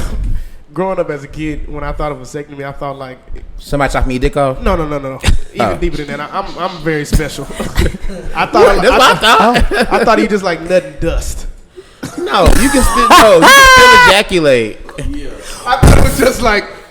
Yeah, but to that point, you see how the miseducation piece, sure. And but the way that's a fair outlook, because the way our society is built, we've never considered that, because men can literally impregnate hundreds, thousands of women in a year, but we want to make a law to police in 6 weeks that a young lady can't abort the fetus in her body. Most women don't even know that they're pregnant till 6 weeks. So again, this is how you know that men are, and so those are the moments where it seems like we get on y'all ass for just being men, straight men. That's not the case, but we want to make sure that we correct and align. As a man, as a black man, you can speak on all black issues as long, right? Caveat, as long as it's inclusive of everybody's perspective. Okay, and I guess that was gonna be where I get off the bus at, because I just felt where I get on the bus at, because I feel like if I'm a black, heterosexual cisgender man, and I'm advocating, I'm inclusive, then why am I not allowed to have an opinion? I guess sometimes, and if I think you are. Well, I think it depends on the type of opinion. And that's because a lot of folks have a toxic ass opinion, or a judgmental ass opinion. So for me, I appreciate my trans brothers and sisters, because they don't mind you asking certain questions, right, to learn. Right, to genuinely learn at first. But when you start asking questions like, "Oh, do you still have your dick?" People will ask that. People will ask that, and that is that's inexcusable. You're going too far. And usually that's that disrespectful, and there's no relationship invested for you to even ask me that. It's almost like you're making me a science project. Right? That's exactly what that is. At me. Right? Or when you ask me if I'm in a relationship, so which one of y'all are the man or the woman? Yeah. Nigga, we both men. We both got dicks. I don't understand. Hey, I'm gonna let you know I don't ask a lot of bullshit. And you ain't gotta snitch. No, it was funny. That was his first question, but it's funny. It's funny because that was the first episode I did. He was like, "So, what does it mean? Like, who literally, my guy, my LB is grown." Oh, the top and bottom question. You can see the growth. You can see the growth from that podcast to now, though. Oh, tons. Yeah, I was just, but this pod has helped me learn. I was ignorant to a lot of shit, but I didn't care to know about it. So that's why I was ignorant. That's what it was. Like I was an outcast. I like that shit don't make sense to me. So I can be an ass because I always felt like I could just do it. And that's what it was my black straight man right. privilege. So I was it's like, the intent behind it. Like your intent with your growth has been to really educate yourself. But I'm gonna let you know I've grown. I'm gonna tell you what, but her or your motherfucking close friends, I don't think I've grown all the way yet. And some of that shit, I'll be like, come on. But I'm gonna throw y'all on my close friends. I'm put y'all in my close friends. Can I put them in my close friends? I'm not ready. My close friends is worth the hell. Hold on. If you add me, I'm gonna tell you what I do. I get my girl, I'm like, hey, that nigga her post a close friend. Let's see what the hell he posted this week. Like he said, y'all be looking for my green circle. But okay. So it don't bother. It don't bother me. No. Sometimes it don't bother me. Hold on, it don't bother me, but sometimes I'm not ready for it. Yeah. Like, cause sometimes Harold put like some cool shit on his close friend. I'm like, okay, he just don't want nobody to see this shit. But then sometimes I'm like, damn, Harold, Like you that went nigga for twerking. You said what? Like that nigga twerking. Yeah, I don't be ready for it. I gotta like, but your shit go from like that's my favorite post. Your shit like you can't prepare for Harold close friends. I mean, ass is ass. Like, and I can appreciate an ass on a man or a woman. When you got it, you got it. And I love titties. Like I love titties. Ass is ass. We don't share that same sentiment. Really? A woman ass. But you know what? If you cropped out the video and you just showed from the arch to the thigh and just show somebody twerking, you would not. On some of these days, you won't be able to tell if it's a man or a woman. Just like if you get your dick sucked. Just like if y'all get y'all dick sucked and like you put a cover over your face and somebody sucks your dick, you ain't gonna know if it's a man or a woman. You won't. But I do prefer seeing because that's what I think the allure of head is that this is, and it's crazy because I think it goes back to this black male kind of dominant. It's like this beautiful woman is, you know what I'm saying, giving me head. Yeah, suck my dick, bitch. Like, I'm right there with you. That kind of turned me on. We love that.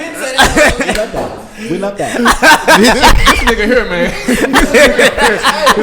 So I got some more. I got another question. So man, don't ask another gay question. I don't want to hear this.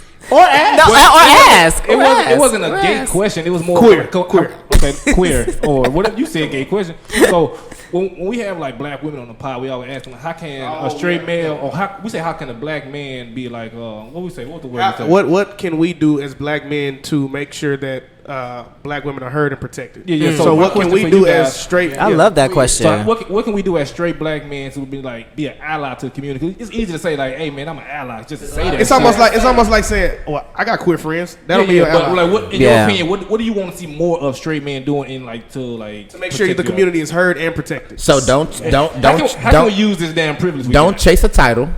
Right. Don't be concerned with somebody calling you every other day of the week an ally. Yeah. And actually, in my opinion, from the way I view justice and understand justice, actually do just that: protect black women, particularly black trans women. Because when y'all start to help them, it'll trickle up. It'll trickle up every time, because see, the things that we get abused, used, and killed over are the things that y'all downright hate about black women, low key. Yeah. Right? And black trans women. Explain. So when you think about the ideals of femininity, the ideals of hypersexualization, you have so many people who will go through lengths, go behind buildings, go to other states, do all this shady shit to have sex with a black woman or a black and a black woman, trans or not. And what's crazy is those same people will then get in front of spaces and advocate against them. Right? The things that we got beat up over, and say I never got beat up, but things I got bullied over, in terms of being a young black queer male in grade school were the things that we hate about women, right? And so I'm gonna split it up. The things with the black part is that black is already policing. We police one another. Society polices us, but we police one another based off the byproducts of larger systems, right? So the way in which we view respectability politics is the reason why your mama and daddy told you don't go out this house looking any type of way. Here's why you got this whole rhetoric around wearing a bonnet, wearing a do-rag. You can do what the fuck you want to do. That doesn't determine your education or ability to do your job. Yes. On the women's side of it, right? Why I say women, because we inherently are a society against anything feminine and anything that is women-centered. We don't want to put women in leadership. When we think that you are doing something that is not as strong or as masculine as how we will perceive a man to do, we say, well, you throwing like a girl, you acting like a girl, you acting like a bitch, you acting like a female, like all these different things, because we internally, right, deep down, subconsciously, are against and hate the idea of womanhood and what that means for a society that has been traditionally ran by men. And so when you think about the ways in which black women are, I in my mind, I look at a lot of us on a hierarchy. At the fucking bottom, black women are the what was that quote? The most disrespected person in America is the black woman. And so when we begin to respect them for not only being black and stop trying to police their blackness, but also stop trying to police their womanness, if that's a word, then we'll be able to appreciate everybody above them. Because then when you see me and I have a moment where I'm like, yes, bitch, right? When I can do that, you're not looking at me like this gay nigga over here type shit. Or when you have a moment when you're interacting with a trans person, you're not asking them, do you still have your dick? Do you still have your vagina? And that's why Kamala wears pantsuits, or Hillary wear pantsuits, right? Because them in a pencil skirt, is no. They those are subtle acts of resistance to the oppression of a lot of these systems, and which is why you see more of a natural hair movement. I would love for somebody to do a research article. I know there's already existing research about it, but there's no coincidence that so many people have started going on a natural hair journey, whether that's through locks or just growing their hair out. Even through law, because they now put into law you can't discriminate. Right, but think about it, y'all. I'm 29. Just fucking what? 11 years ago, we were all walking around here trying to get waved up, have a do-rag on with waves on. We all had to sit up and women, a lot of women were getting perms and getting weaves, and they can still do that, right? It's not saying that we all still can't do those things. There has been a shift. Yeah, but there's been a major shift to be like, girl, I'm wearing my curls, I'm wearing my locks, and I'm keeping it 100. And I think that's showing the progression around our viewpoint of blackness and the viewpoint around how we show up as individuals. But I think, I'll be honest, did you answer the damn question, Harold? Yeah, he did. The question, talking. The answer to the question, from what I gather, is that in order for us to for the community to be heard and appreciated, is the fact we have to stop policing black women. Yeah. And misusing them and abusing them. And then once we can do that, everybody else, we can appreciate everybody else. Even you. As a black straight man. I also think that there's education that you can do for yourself, right? Yes. Like I come from the mindset there's two factions in the black community. It's not my job to educate you, or I don't mind having a conversation with you. I lean on the latter. I don't mind having a conversation about queerness, blackness, how people can be better allies and advocates and accomplices. Because the thing about being an ally is that you don't really necessarily lose anything. Right. No, nigga, get in the trenches with me. Be an accomplice. Like, I could lose my life. The worst you can probably lose is, sure, you may be able to lose your job or your friends, but it's like, I live this struggle every day. You know what I'm saying? Because a lot of people that say allies, but they're not even ready to step out. Right. And so, the fact that you sit and you watch Pose, or you sit and you watch these other, shows and educate yourself on the plights of the community, it's leaps and bounds. Yeah. I tell people often, I have more heterosexual black male friends than I do gay friends. Like, I'm the gay nigga that the hood fuck with heavy. And I am. Hey, everybody do know. That's a person like that. Yeah. And so, but I think that part of my responsibility is to be like, all right, bro, hey, you being real problematic and real toxic. So let's have this conversation. Right. And building that relationship with my heterosexual male friends to say, bro, you being fucked up. And let me tell you why. Because oftentimes people don't understand shit until they attach it to a person that they care about. Correct. And once you attach to a person that you care about, me and Brandon Turner had this conversation all the time. Brandon Turner and I, we like this. Shout out to my dog. That's like one of my best friends.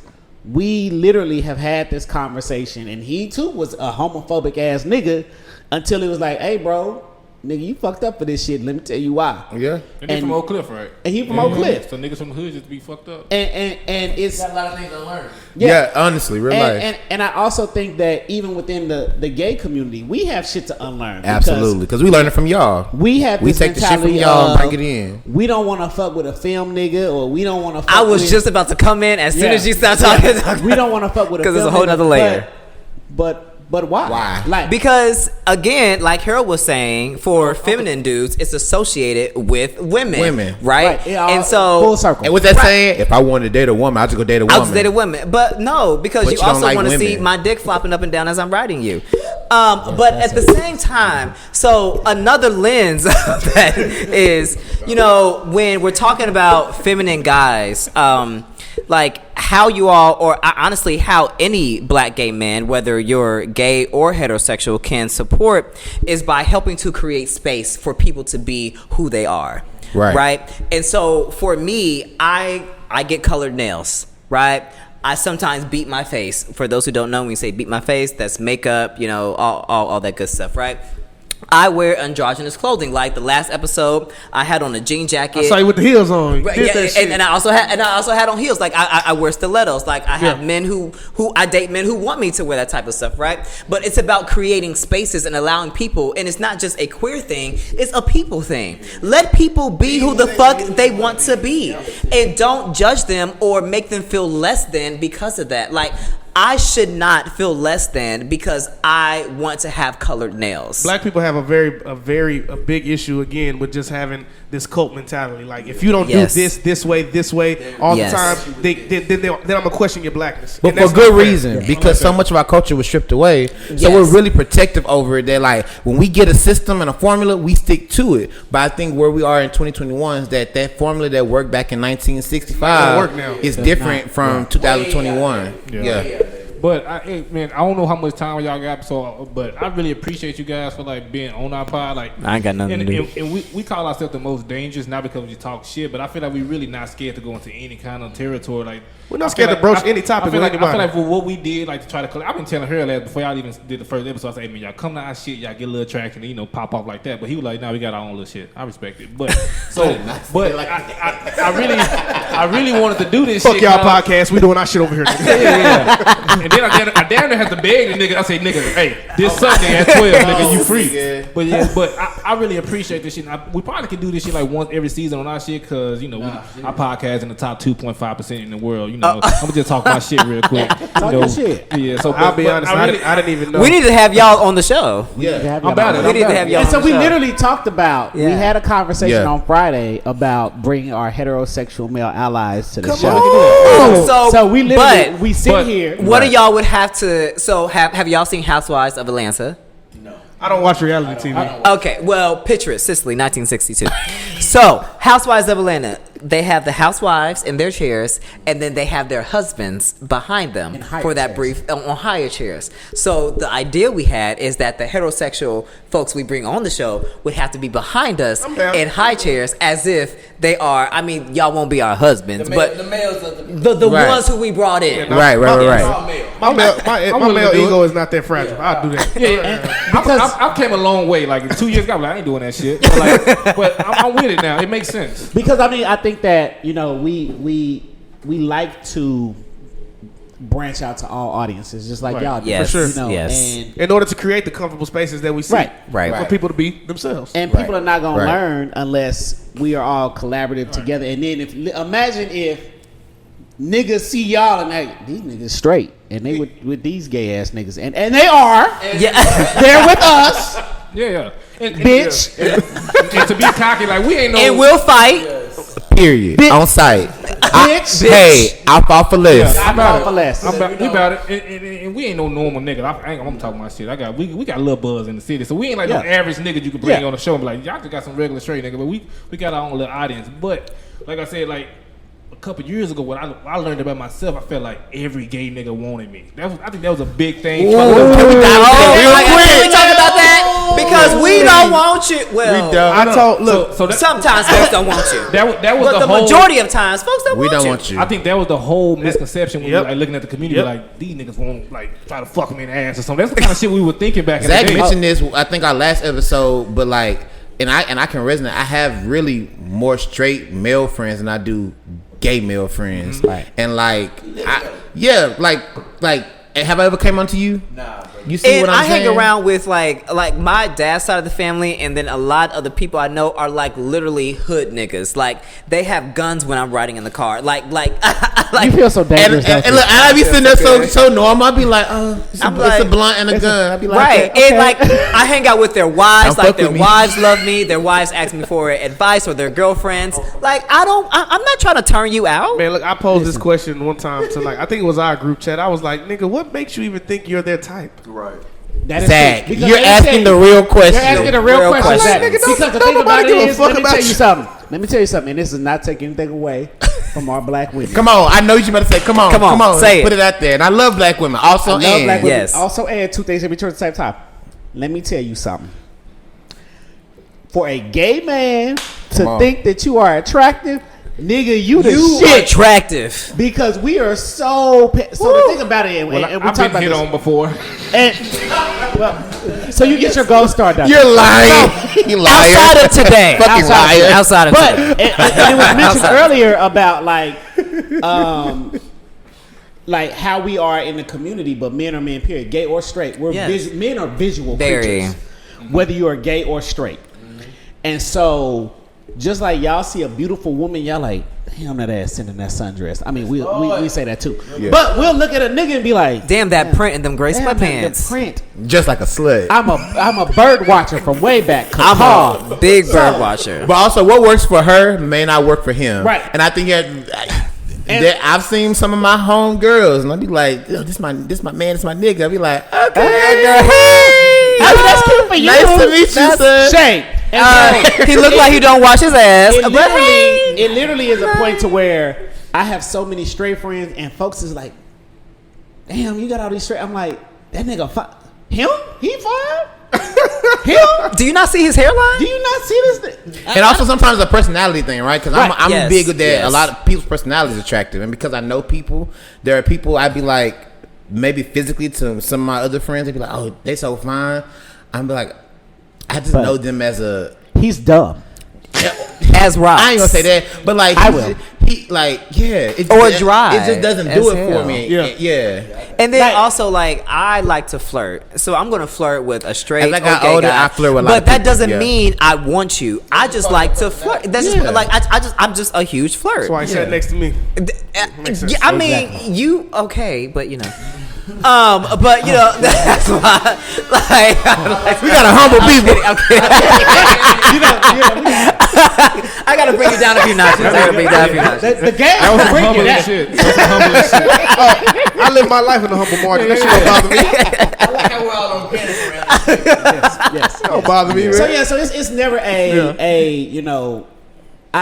part of me understands where that comes from because it's societal, but trust me, we are thinking about 12 other things before we think about you, nigga. Yeah, exactly. We actually will help you step your shit up. Because every times I see my straight homies, and I'd be like, well, one, if we're going to a space where it's going to be a good mix of everybody, don't wear that because you're showing your dick, and unless you just want to give off them vibes, women may get it, but also somebody's going to catch the bait too. Right. But you so know I what? want to put you up on game. Right. Or you going out in that, you ain't going home with nobody. So you may want to change. They be like, okay, cool. Now, let me preface. We're not fashion designers. I'm saying it to say that we're going to keep it honest with you because we have no invested interest. Like, in the same way your straight homies going to keep it honest with you because they're like, I ain't laying with you or whatever. Or, you know, if they know what they're talking about, they'll tell you 100% like, this is the real. But, like, with gay dudes, we have no, because we know in our community, we'll get ate the fuck up. As soon as you walk through the door, people scanning you. People already got it down. The amount of times that, like, that's why I'm so particular about what I wear on the show. or what I wear in public, because I know, because people are already saying like, oh, Adrian dresses nice, blah blah blah. So that's extra pressure. Like, bitch, I can't come. I don't care because you can't fight me. I feel we get a comment, Adrian. I'm all about appearance now. You can't step out. You can't whip my ass. Can't. I won't be looking a mess, but you can't whip my ass. But I don't like what I got on. Back to what you were saying. What I look like changing my shit because you don't like what I got on. Back to what you're saying about niggas showing prints. Sometimes straight niggas want to. Sometimes straight niggas want the attention. PSA, cause I know y'all a lot of straight audience. When y'all sag, some of y'all memes keep it 100. Y'all got ass. You don't want nobody looking at your ass. Why you sagging? Don't sag. Why you sagging? I say don't sag. I'm not gonna police you. Just be put on notice. You're on notice that people look, women and men, because I've been with women like, oh my god, he got an ass. And women like nice asses too. They do. They really do. So if you got it, you trying to flaunt it, all the more reason. But if you want them shop people, I don't want nobody looking and idolizing my body. Well, baby, you need to wear some. Then you better wear a nun outfit, motherfucker. And get you some Steve Harvey suits. Right? Them hoes don't show nobody. They just swaying in the wind. That shit is neck to ankle. That shit is neck to ankle. But I do want to say, man, we wrapping it up. I want to go ahead and make sure that we let y'all know, man, we give y'all flowers. We appreciate y'all coming on this platform. We look forward to coming on y'all platform. Yes. I think the biggest thing about this collab is that we men at the end of the day. Yeah. Correct. We black men. We black educated men with something to say. Right. Regardless of our sexuality, regardless of what walks of life we come from. And we can't do this life thing without y'all, just like vice versa. So we appreciate y'all. We appreciate y'all's opinion. And we appreciate the love that you guys have, and the love, the passion, and the conversation that you guys, and the content that y'all brought to this platform. So again, thank you. We appreciate y'all. And before we do this free game, I want you guys to give out your show name and where they can find you, your social media shit, all that before we do the free game. Adrian, because Adrian does that all the fucking time. For BlaQberry. Okay, so hi everyone. No, bitch, for your OnlyFans, bitch. BlaQberry. Yes. Oh, for my OnlyFans? No, don't give that. Oh, okay. I don't have an OnlyFans, y'all. Yet. Yes. So I'm not really that sexual. For my Instagram, Facebook, y'all, it's the Adrian J. Neal Jr. But also for the BlaQberry View, it is at TheBlaqberryView on Instagram, Twitter, and Facebook. Again, that is TheBlaqberry View, VIEW. Please make sure that you also subscribe and follow us on YouTube. That's where you can watch all episodes. And also join in on the conversation. Like, comment, send us a message, because we want to hear what you all want to say, how you all want to say it. We want you to contribute to the conversations we have. And we are in our last season. I'm sorry. Oh, shit. Not last season. We just started. Sorry. You just brought us on the air. Sorry. Just told us on the air we're getting fired. Sorry. No. You heard it here first, Swelly. I meant to say we are wrapping up our first season. And so we have only 2 more episodes left to film, y'all. So if there is something you want us to talk about within these last 2 episodes, please send us a message. Season 2 will start probably in October or November. But yeah. That's it. So no, we're not ending. Sorry. Boy, Q and Chris is about to be pissed. You fired us over a podcast? Oh, bitch, they're gonna fight you. This is like, bitch, I'm in DC. You want to give out your social media? You want to do that? Yeah. Again, I'm only really on the Instagram at dr.z.__. Again, I can't get on Twitter because it's too much freak shit, and I heard. Yes, it's a lot of freak shit. Y'all should look it up. No, I don't want to. I mean, there's straight freak shit too. I know Twitter get to that point. I seen that part on Twitter. But yeah, definitely, follow the BlaQberry View. I mean, we love to curate content for the people. Yes. We love to educate the community, and we also again have a ratchet time doing it. So, Harold. You can follow me on IG and Twitter at _TheMelaninnial. So that's _TheMelaninnial. The Melanin IAL. That confusing ass double entendre. Right? Hey, that's fine, but but it works. It sends the message. And then BlaQberry View, like you said, follow us, and also follow us individually, because we have a lot of good individual lives and a lot of good things we do in the community. For sure, for sure. If y'all got some other questions I want to ask them on our pod, just leave in the comments. I'm pretty sure we can link up when we do that shit. So we're gonna do you guys show. It may not be this season, but Adrian, I need to get your contact information so we can set it up. Oh, it can be the season. I mean, y'all can come for the last episode. Y'all come be y'all can come for the last episode. The season finale. Just give me a date. I'll be dropping some off and shit. Okay, cool. That'll work. That'll work. We just need a date. I'll be having a drop. We'll probably film sometime in July. Oh, that works. That works. Yeah. All right. So, hey, Ziggy, is that time? Yeah, it's that time, man. Hey, B-Walk, that time? It's that time. Are we?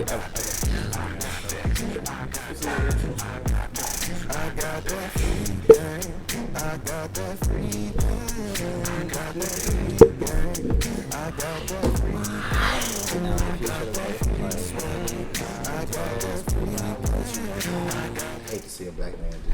All right, guys, we made it to the part of the podcast where we give you guys a little bit of game, and it's always free. This portion of the podcast, we may give you something that may be entrepreneurial, we may give you something that's spiritual, or something that's financial. And it's not saying that we know shit, but if you feel it, take it with a grain of salt. So I go first. You go first? Cool. Yeah, so when y'all got time to get your thoughts together and shit. All right, so my free game this week is stop competing with tomorrow and just dominate today. That's just my free game. Something real quick, real simple like it's on you, B-Walk. So my free game is do not let adversity stop your growth. Adversity is there for a reason. Sometimes the vision of what that adversity may be may not be so clear, but ride out that wave, man. You'll definitely get to where you need to be, my man. Yeah, give him some of that daily squeeze right now. Go ahead, give him that. Is that what you call it? I'm a fan. It's called tips and dips. So I do tips and dips. Harold does a daily squeeze. It doesn't matter. But he got it. He's in the neighborhood. He's in the neighborhood. Growth. So, so on the BlaQberry View, I give the tips and dips, so it's similar to y'all's segment. And I want to reflect something because the shirt that I have on says "Strong Men Heal," and so what I want to say is the worst thing that a victim can do is go out and create another one. And so before you form a relationship or a bond or a union with someone, make sure you heal your own shit, because the last thing you want to do is be somebody who's been victimized and you create another victim, and then they have to heal from your shit and they shit. Hold on, before anybody, that's some deep shit. You made me think about how normally we start our show off on mental health check. Before we get to y'all two, like, how's everybody doing on a scale of 1 to 10? I'm like a 7 this week. I'm just tired. I think I'm an 8, man. I cried for the first time in a year last night. A hard, good cry. Oh shit, good job. A good hard cry. I lost a lot of people last year, and I think this was the first time I actually really just reflected on that and just kind of felt it. Because like I always tell you, Dante, life is a feeling process. So I cried hard, and it felt good. Shit, I woke up this morning like, damn, I feel lighter. So I'm at an 8. What about you, B-Walk? Like 6. B-Walk at a 6. And before y'all get y'all free game, just say what you is and you just go into your free game. I'm about at a 7. I mean, I'm coasting. What's 7? So you can give your number and then give your free game. I think I'm about like at an 8.5. Like, I'm feeling good. Like, things that are typically on my mental are just things related to like things I can't control and have to be okay with not controlling them. So yeah. My free game is don't rationalize a hurricane out of a windy day.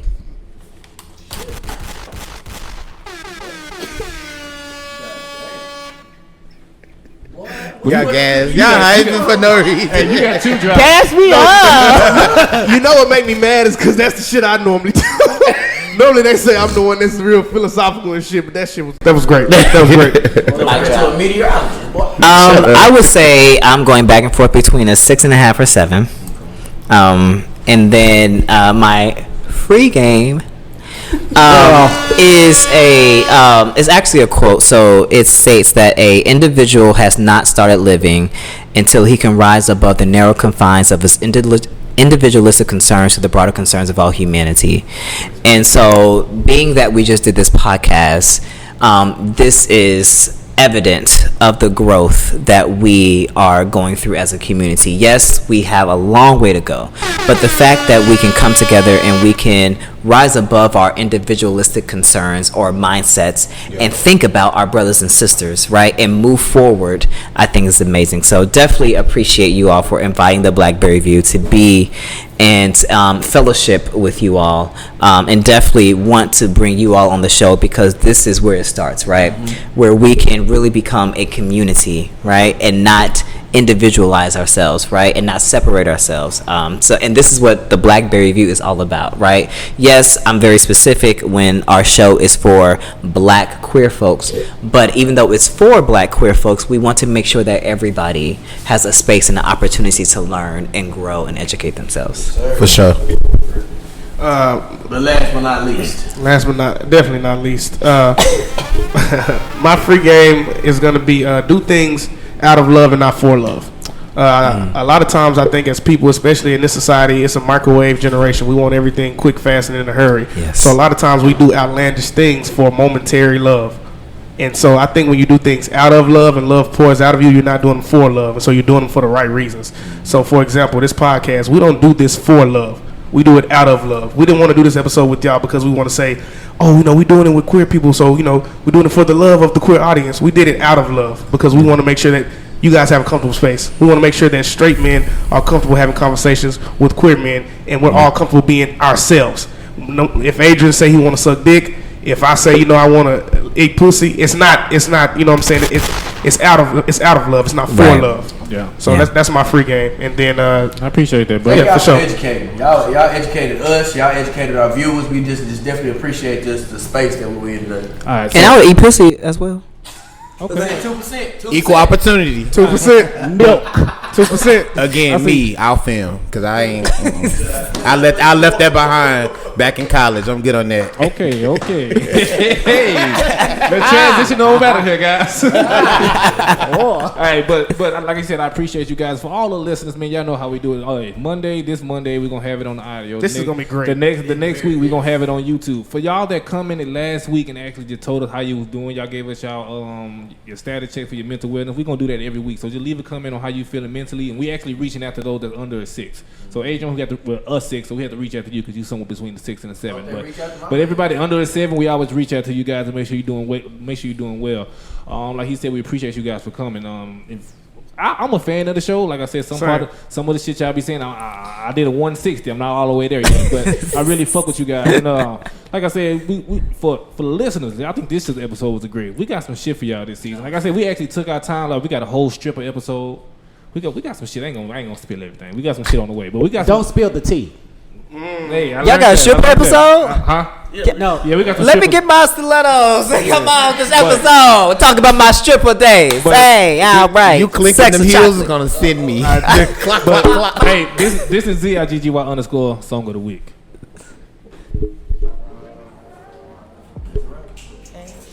That's it. Can I talk? Something special. Our connections more physical. Spiritual. And that's just how my heart is warm. Just let my love fall, and love will follow you. I feel like I got one that I can show mama. She be counting that 12-inch rule, and we still be into deep. But I don't know wrong.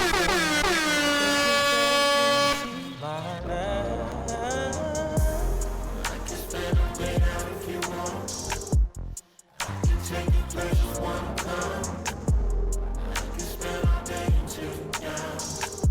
'Cause for you I got time. We ain't gotta ever see the sun. Got everything to tell you want.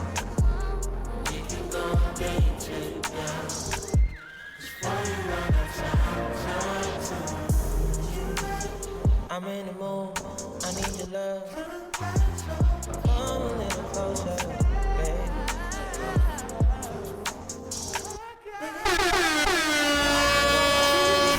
pictures to my phone. Now the one she posts up in her clothes. Now we get nasty in my home.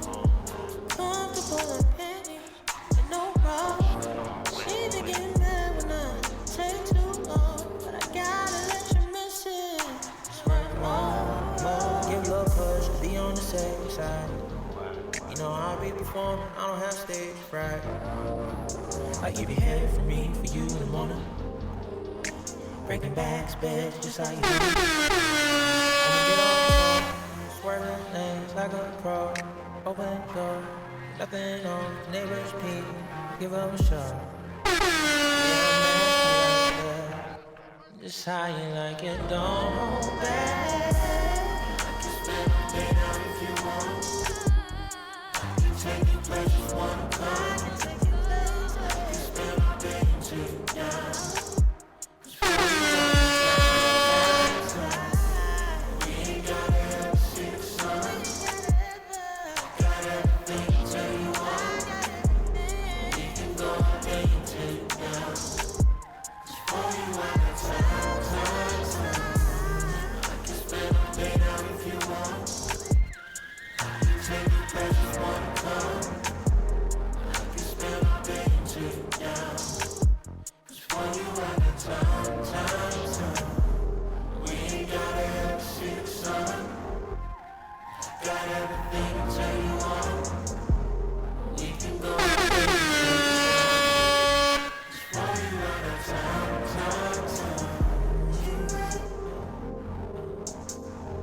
From the